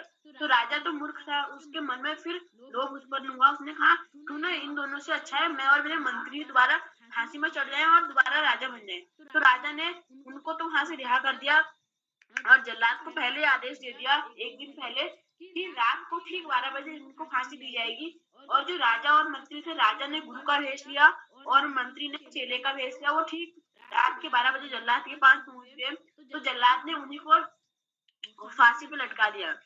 तो अंत में राजा अपनी मूर्खता के कारण खुद मर गया, जबकि यह सब झूठी बात थी कि वह दोबारा राजा बनेगा। तो हमें इस कहानी से यह सीख मिलती है कि हमें कभी भी वो मतलब झूठी बातों पे विश्वास नहीं करना चाहिए। हमें सोच समझ के कोई भी निर्णय लेना चाहिए। धन्यवाद। बहुत सुंदर कहानी आपने बड़े आत्मविश्वास के साथ सुनाई और कहानी अंधेर नगरी चौपट राजा की याद दिलाती है जो भारतीय दर्शन ने लिखा था, नाटक लिखा था। बहुत सुंदर कहानी, मैं आपको बहुत बहुत हार्दिक बधाई देता हूँ। और ऐसी कहानियां लोक जीवन में प्रचलित हैं, हम सुनते रहते हैं। इसके बावजूद ये आपकी कहानी के सुनाने की जो शैली थी, आरोह अवरोह था, जो उसमें रोचकता थी, वो सराहनीय है। मैं इसलिए आपको हार्दिक बधाई देता हूँ। आज के हमारे इस कहानी वाचन कार्यशाला में 9 प्रतिभागियों को प्रतिभाग करना था। लगभग सभी ने प्रतिभाग किया और एक से एक सुंदर कहानियां सुनी। और 2 बच्चों ने तो स्वरचित कहानियां सुनी। एक सुषमा चौहान ने बेटी बचाओ बेटी पढ़ाओ कहानी सुनाई और गौरव ठाकुर जो कक्षा 7 के विद्यार्थी हैं, ईमानदार आदमी की कहानी सुनाई। और आज की सबसे बड़ी विशेषता है ये प्रतिभागियों की, उन्होंने समय का ध्यान रखा।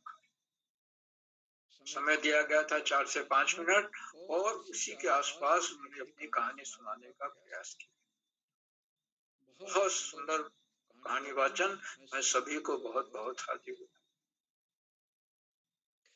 आज के इस कहानी की सत्र की कहानी वाचन कार्यशाला की अध्यक्षता कुमारी दिव्या गुरुनानी कर रही हैं, जो 60 की छात्रा हैं, राजकीय कन्या चौसालाल बड़ा से हैं। अभी वो आएंगी, उनको आमंत्रित किया जाएगा, अपना अध्यक्षीय वक्तव्य देंगी और अपनी कहानी भी सुनाएंगी। आज की हमारी विशिष्ट अतिथि कुमारी यशस्वी हैं, कक्षा 4 की छात्रा हैं, गौरीगंज अमेठी से। यशस्वी ने विशिष्ट अतिथि के रूप में अपना सुंदर रोचक वक्तव्य दिया और माँ शीर्षक कहानी में उन्होंने इस बात को सिद्ध कर दिया कि माँ भगवान का ही रूप है। और कहानी नए ढंग से कही गई थी, मैंने कभी सुनी नहीं। एक बहुत बड़े पर्शियन के फारसी के कवि हुए थे जलालुद्दीन रूमी, जिन्होंने कहा था woman is a ray of God, she is not earthly book.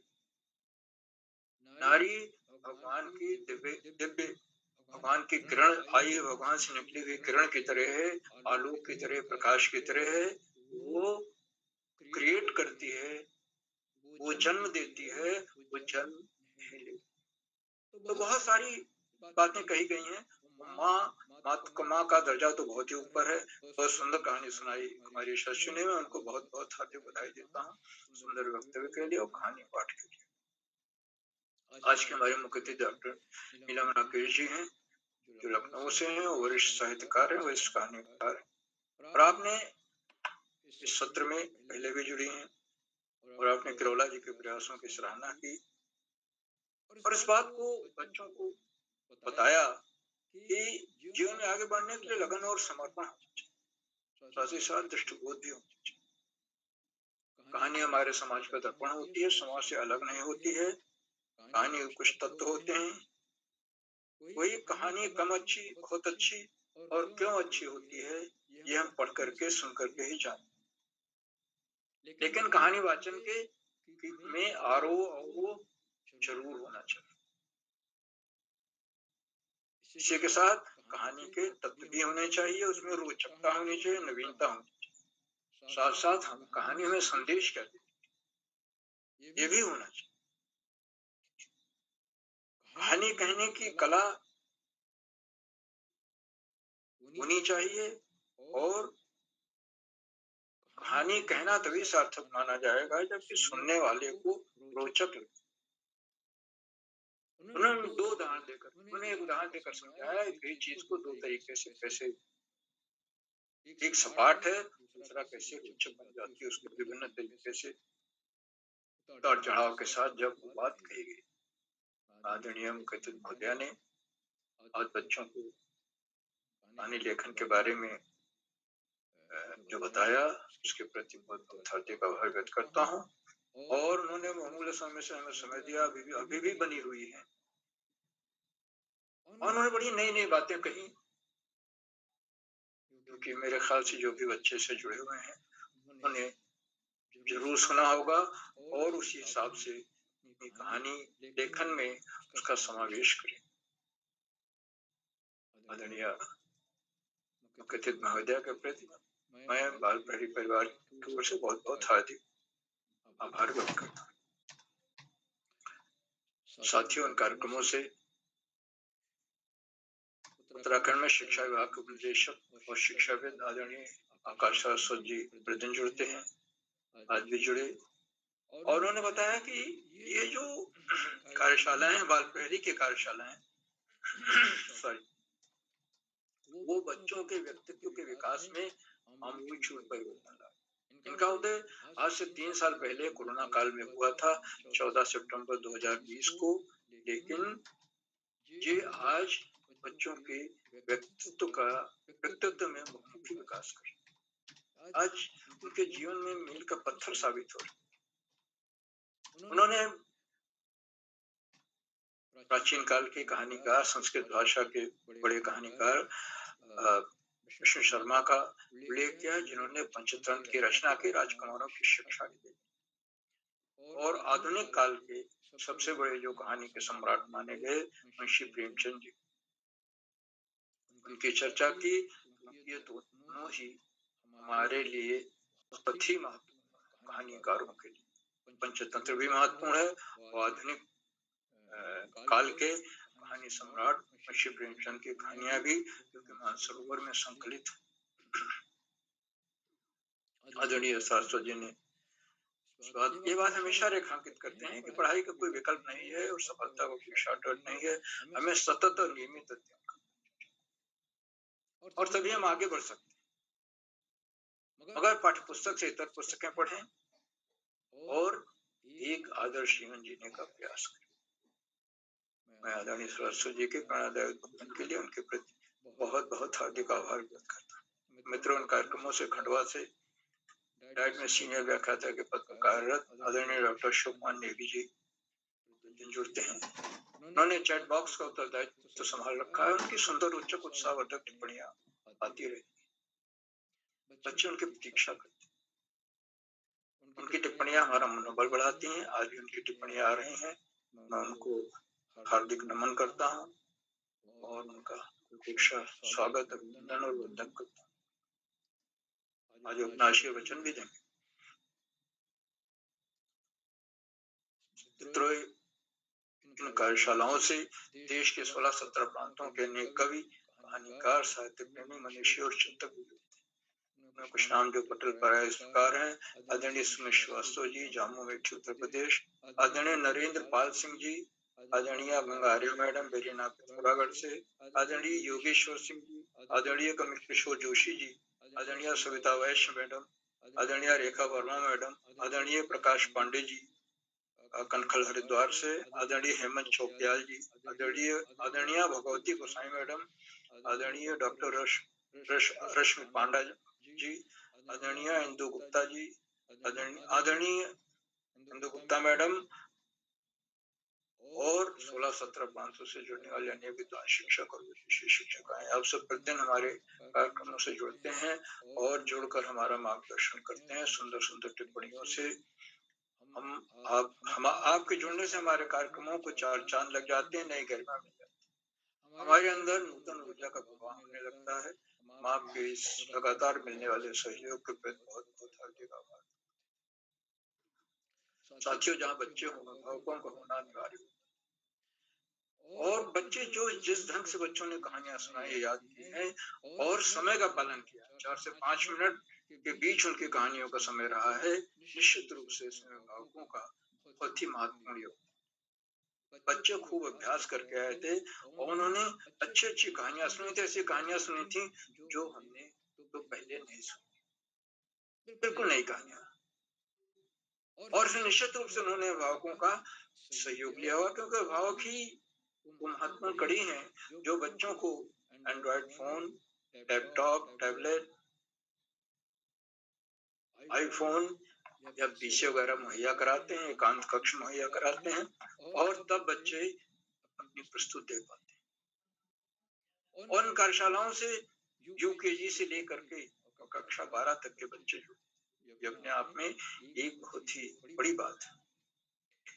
तो अभिभावकों के लगातार मिलने वाले सहयोग पर तुम बहुत बहुत हार्दिक आभार व्यक्त करता हूँ। और अंत में कार्यक्रम सूत्रधार, आधार बिंदु, प्रेरणा पुरुष आदरणीय किरोला जी,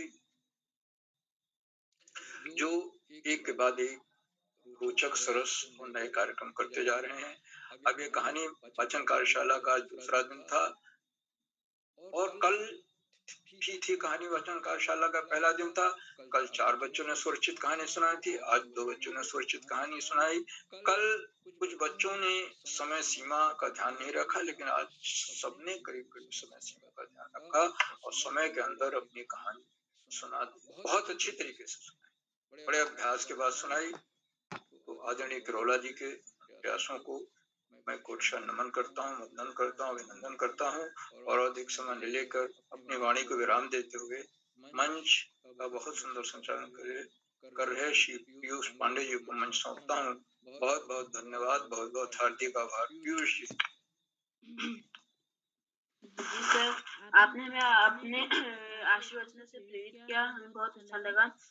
तो अब हम आगे बढ़ते हुए हमारे आज के अध्यक्ष श्री दिव्या गुररानी, कक्षा 8 अल्मोड़ा से, क्या बहन आप उपस्थित हैं?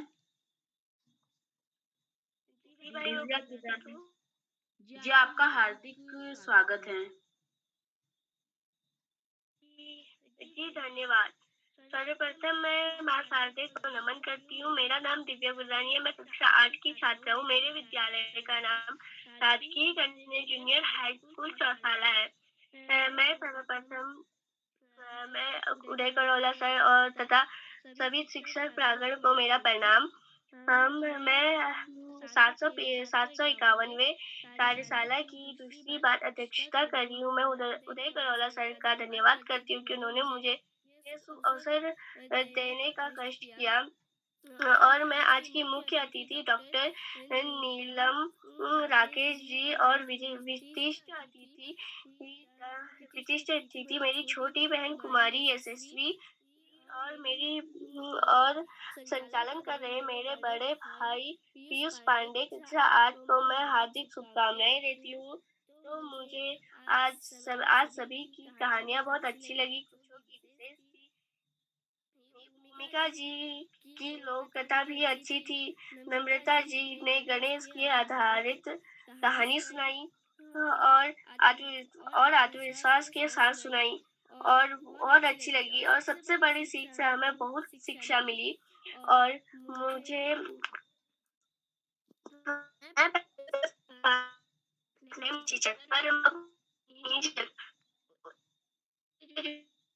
आत्मविश्वास आया और मैं अपनी सारी बात को के साथ सबसे शेयर करती हूँ। और मैं करोल मुझे का ये या तो अपनी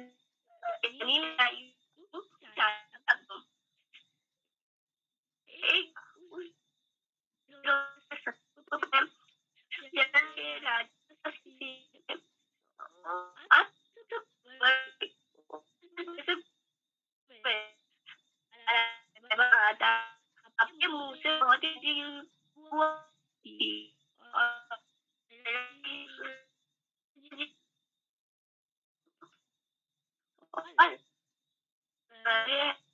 तो मैं एक बार मंजन करता हूँ तो मेरे मुंह से बहू क्यों होती है? और लाई और फिर होली को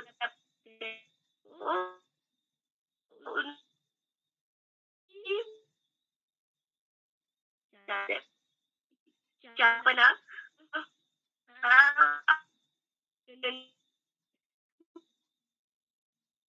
नहीं लगा अब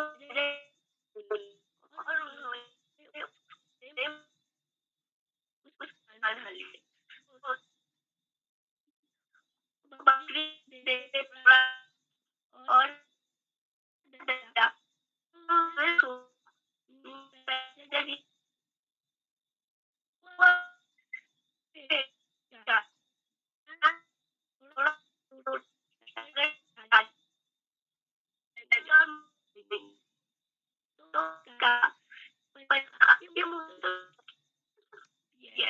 बोलने की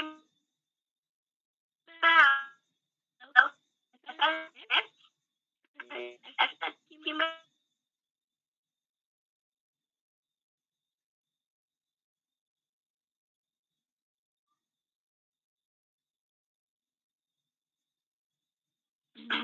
दीदी आपकी प्रस्तुति बहुत अच्छी रही। तो अब मैं बड़े आदर के साथ आदरणीय डॉक्टर अशोक कुमार नेगी सर को इन 2 पंक्तियों के साथ मंच पर आमंत्रित करूंगा, जो कुछ इस प्रकार है। आपकी मीठी बातें हमें अच्छी लगती हैं, आपकी मीठी बातें हमें अच्छी लगती हैं, आपकी मुस्कान हमें सच्ची लगती है, आपकी मुस्कान हमें सच्ची लगती है। जब भी आप आते हो मंच पर, जब भी आप आते हैं मंच पर, तालियों से महफिल सजा करती है, तालियों से महफिल सजा करती है। सर आप सादर आमंत्रित हैं।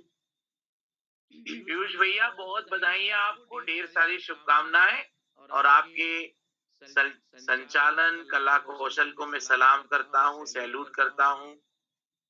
और आपकी जो प्रस्तुति है, आपने जो कहानी प्रस्तुत की, उसके लिए आपको टोकरी भर भर के आशीष और स्नेह प्रेषित करता हूँ। बाल प्रहरी मंच पर आसीन आज के कार्यक्रम का मुख्य अतिथि स्वीकार कर रहे आदरणीय डॉक्टर नीलम राकेश जी, जो वरिष्ठ साहित्यकार हैं लखनऊ उत्तर प्रदेश से। बाल प्रहरी के 751वें ऑनलाइन कार्यक्रम कहानी वाचन कार्यशाला में आपका बहुत अभिनंदन, हार्दिक स्वागत वंदन है। आज के कार्यक्रम का विशिष्ट अतिथि स्वीकार करने वाली हमारी दोस्त कुमारी यशस्वी, कक्षा 4, सेठ आनंदराम जयपुरिया विद्यालय, गौरीगंज अमेठी उत्तर प्रदेश। और अध्यक्षता का भार वहन करने वाली हमारी दोस्त कुमारी दिव्या गुरु रानी, कक्षा 8, राजकीय कन्या जूनियर हाई स्कूल चौसाला अल्मोड़ा से। और संचालन करने वाले हमारे दोस्त पीयूष पांडे जी, जो कक्षा 9 के विद्यार्थी हैं, राजकीय इंटर कॉलेज चौरा हवलबाग अल्मोड़ा से। आप सभी का बहुत अभिनंदन है दोस्तों। प्रतिभाग करने वाले साथियों में भूमिका जी, नीलाक्षी जी, मंत्रिता जी, कंचन जी, सुषमा जी, राजेश्वरी जी, गौरव जी, दीपक जी और हिमांशु जी। आपके द्वारा जो कहानियां प्रस्तुत की गई, जैसा कि हमने कल भी कहानी कार्यशाला, कहानी वाचन कार्यशाला में बात की थी, और उसी का अगला अंक जो है आज आदरणीय उदय किरुला सर के कर कमलों से हमारे बीच है। आपने अपनी मनपसंद जो कहानियां हैं और उसके साथ आपने जब स्वरचित कहानियां प्रस्तुत की हैं, या आपके द्वारा कोई लोक कथा या दादा दादी के माध्यम से, नाना नानी के माध्यम से भी कोई कहानी आपको सुनाई गई है, तो उसमें से आपने अपनी मन पसंदीदा और चुनिंदा कहानियों को यहाँ पे प्रस्तुत किया है। मतलब आपकी पसंद की कहानी आप यहाँ पर लाए हैं। इसका एक तात्पर्य ये भी निकलता है कि आपको उस कहानी से कोई ना कोई प्रेरणा अवश्य मिल रही होगी, वो आपके जीवन में कोई ना कोई प्रकाश भी डालने के लिए तत्पर है। आपने जो कहानियां ली हैं, मैं देख रहा हूँ कि जो शीर्षक हैं वो बहुत ही उम्दा शीर्षकों को केंद्रित करते हुए आपने कहानियों का वाचन किया है। पुस्तक माँ चालाक लोमड़ी, मूर्खों की नगरी, पीयूष पांडे जी जो संचालन कर रहे थे, उन्होंने ये शीर्षक से ली है। अक्षरों का महत्व, हार की जीत, मंत्रिता शर्मा जी के माध्यम से लोकप्रिय कहानी है हार की जीत, जो हमेशा प्रासंगिक बनी हुई है आज के जीवन में। इसी तरह से सबसे बड़ी सीख, बेटी बचाओ, ये स्वरचित कहानी आपने प्रस्तुत की है सुषमा चौहान जी, जो बड़ी दीदी है कक्षा 9 से। और आपने बेटी बचाओ के माध्यम से जो कहानी को स्वरचित रूप से रखा है, निश्चित रूप से यह प्रासंगिकता को बढ़ाने वाला और महत्वपूर्ण शीर्षक लेकर आ पाई है। राजेश्वरी जी, जो राजस्थान जोधपुर से हमारे बीच है, संगत का असर, ये कहानी आप लेकर आई हैं। ईमानदार आदमी, ये भी स्वरचित कहानी गौरव ठाकुर जी के माध्यम से आई है अल्मोड़ा से। बंदर और मछली, ये लोकप्रिय कहानी है, बच्चों को पसंद आती है, दीपक जी ने दी है। आलसी भेड़, हिमांशु जी की कहानी है। और बड़ी दीदी है हरूहीत शीर्षक से भूमिका रावत जी, जो कक्षा 10 की विद्यार्थी, उन्होंने एक कहानी जो दादी के माध्यम से उनको कहानी मिली है वो प्रस्तुत की है। इसका एक अर्थ और निकल के आता है कि हमारे घर के अभिभावक जो हैं, घर के जो बड़े लोग हैं, वो हमें निरंतर प्रेरित करते हैं और इन कहानियों को खूब सुनाते हैं। इन कहानियों का प्रतिक्रिया हमसे पूछते हैं, या हम जब किसी कहानी का वाचन कर रहे हो तो हमारी जो ऑडियंस होती है गूगल मीट पे, तो वो भी प्रतिक्रिया स्वरूप जो है, यदि अपन वीडियो खोलेंगे तो उनके चेहरे के हावभाव से प्रतिक्रिया लगती है।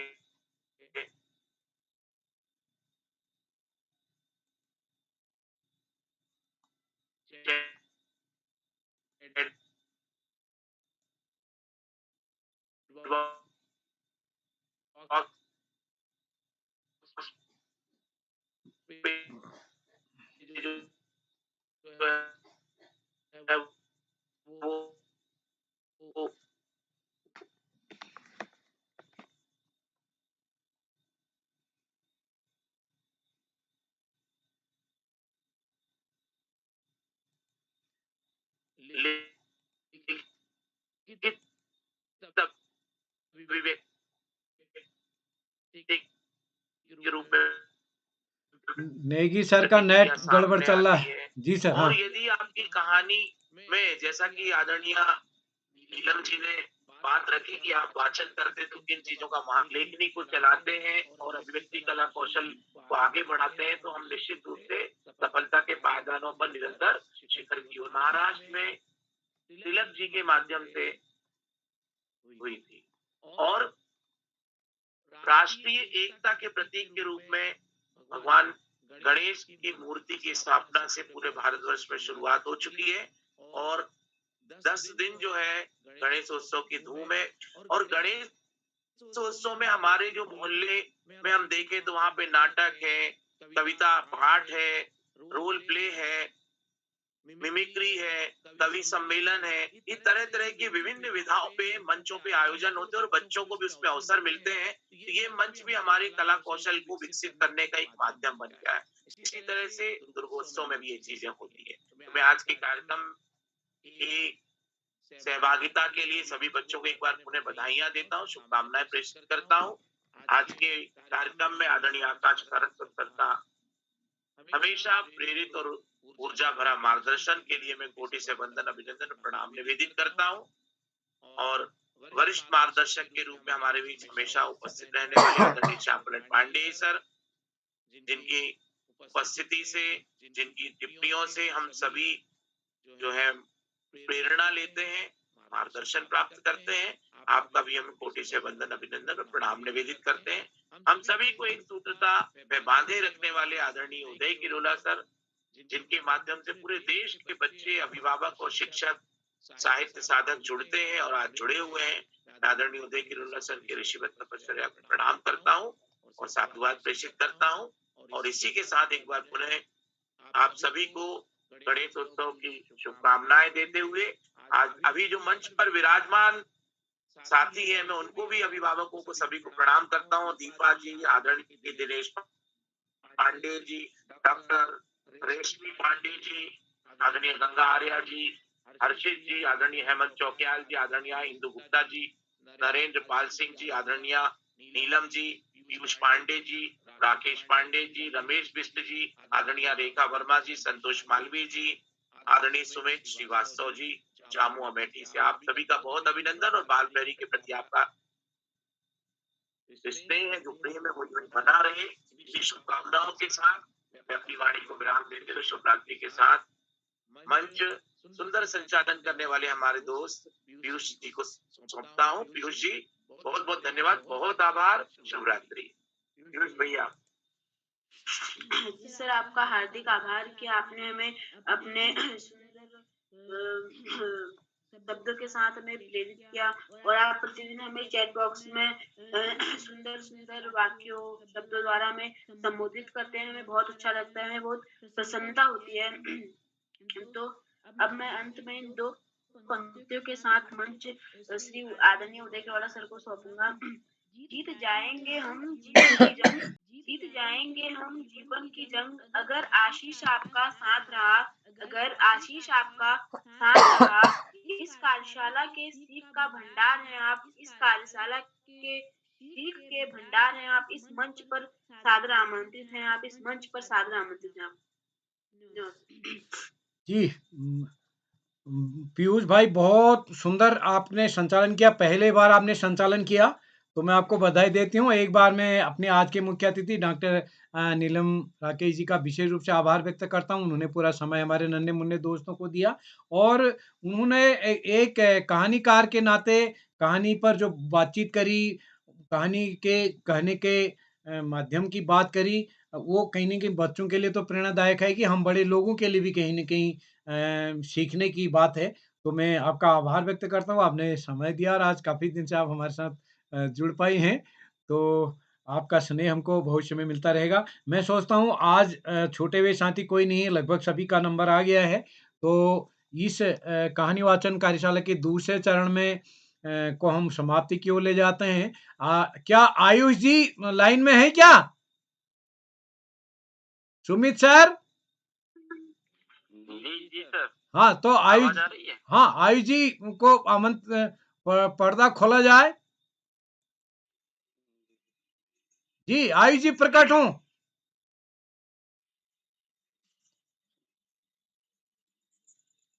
कार्यक्रम का समापन हम स्वागत है जी।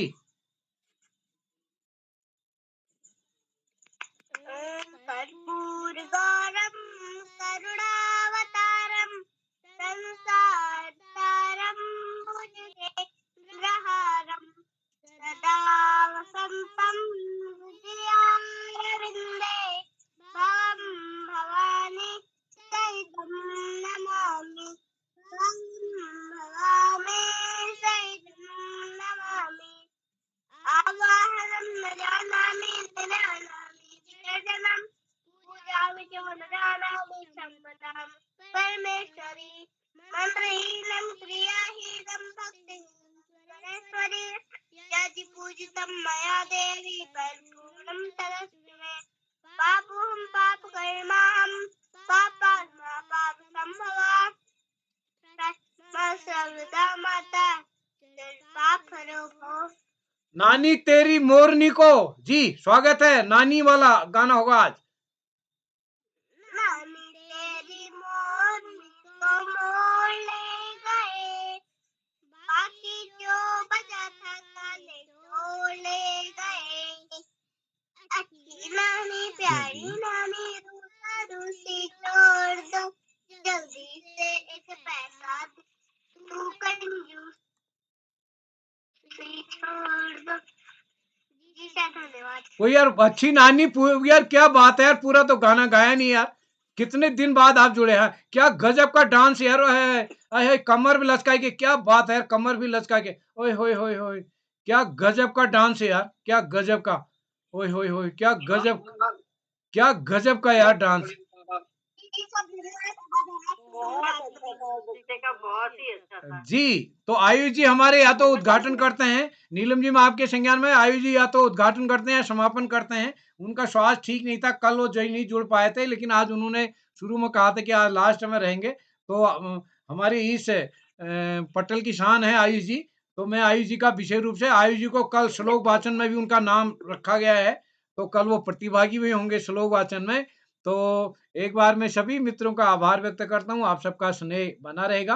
कल हमारा श्लोक वाचन कार्यशाला है और श्लोक वाचन कार्यशाला का पहला चरण कल होगा।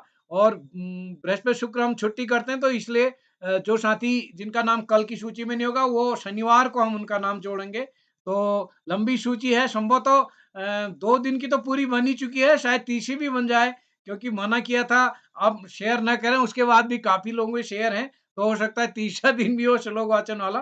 तो बहरहाल 2 दिन की तो फाइनल हो चुकी है। तो कल के लिए भी हम सब आपको आमंत्रित करेंगे। तो जितने भी साथी इस पटल पर जुड़े हैं, प्रत्यक्ष अप्रत्यक्ष इस पटल को सहयोग कर रहे हैं, मैं उनका आभार व्यक्त करता हूँ। बस मैं यही कहना चाहूँगा, जो भी साथी इस पटल पर जुड़े हैं या यूट्यूब के माध्यम से हमारे इस चैनल को देख रहे हैं, तो मैं उनसे निवेदन करूँगा लाइक करके, सब्सक्राइब करके, शेयर करके और कुछ क्रिएटिव बच्चों को जोड़ करके इस पटल को और समृद्ध बनाने में मदद करेंगी। तो एक बार मैं पुनः सभी मित्रों का आभार व्यक्त करते हुए आप सबका स्नेह बना रहेगा। नमस्कार और शुभ रात्रि।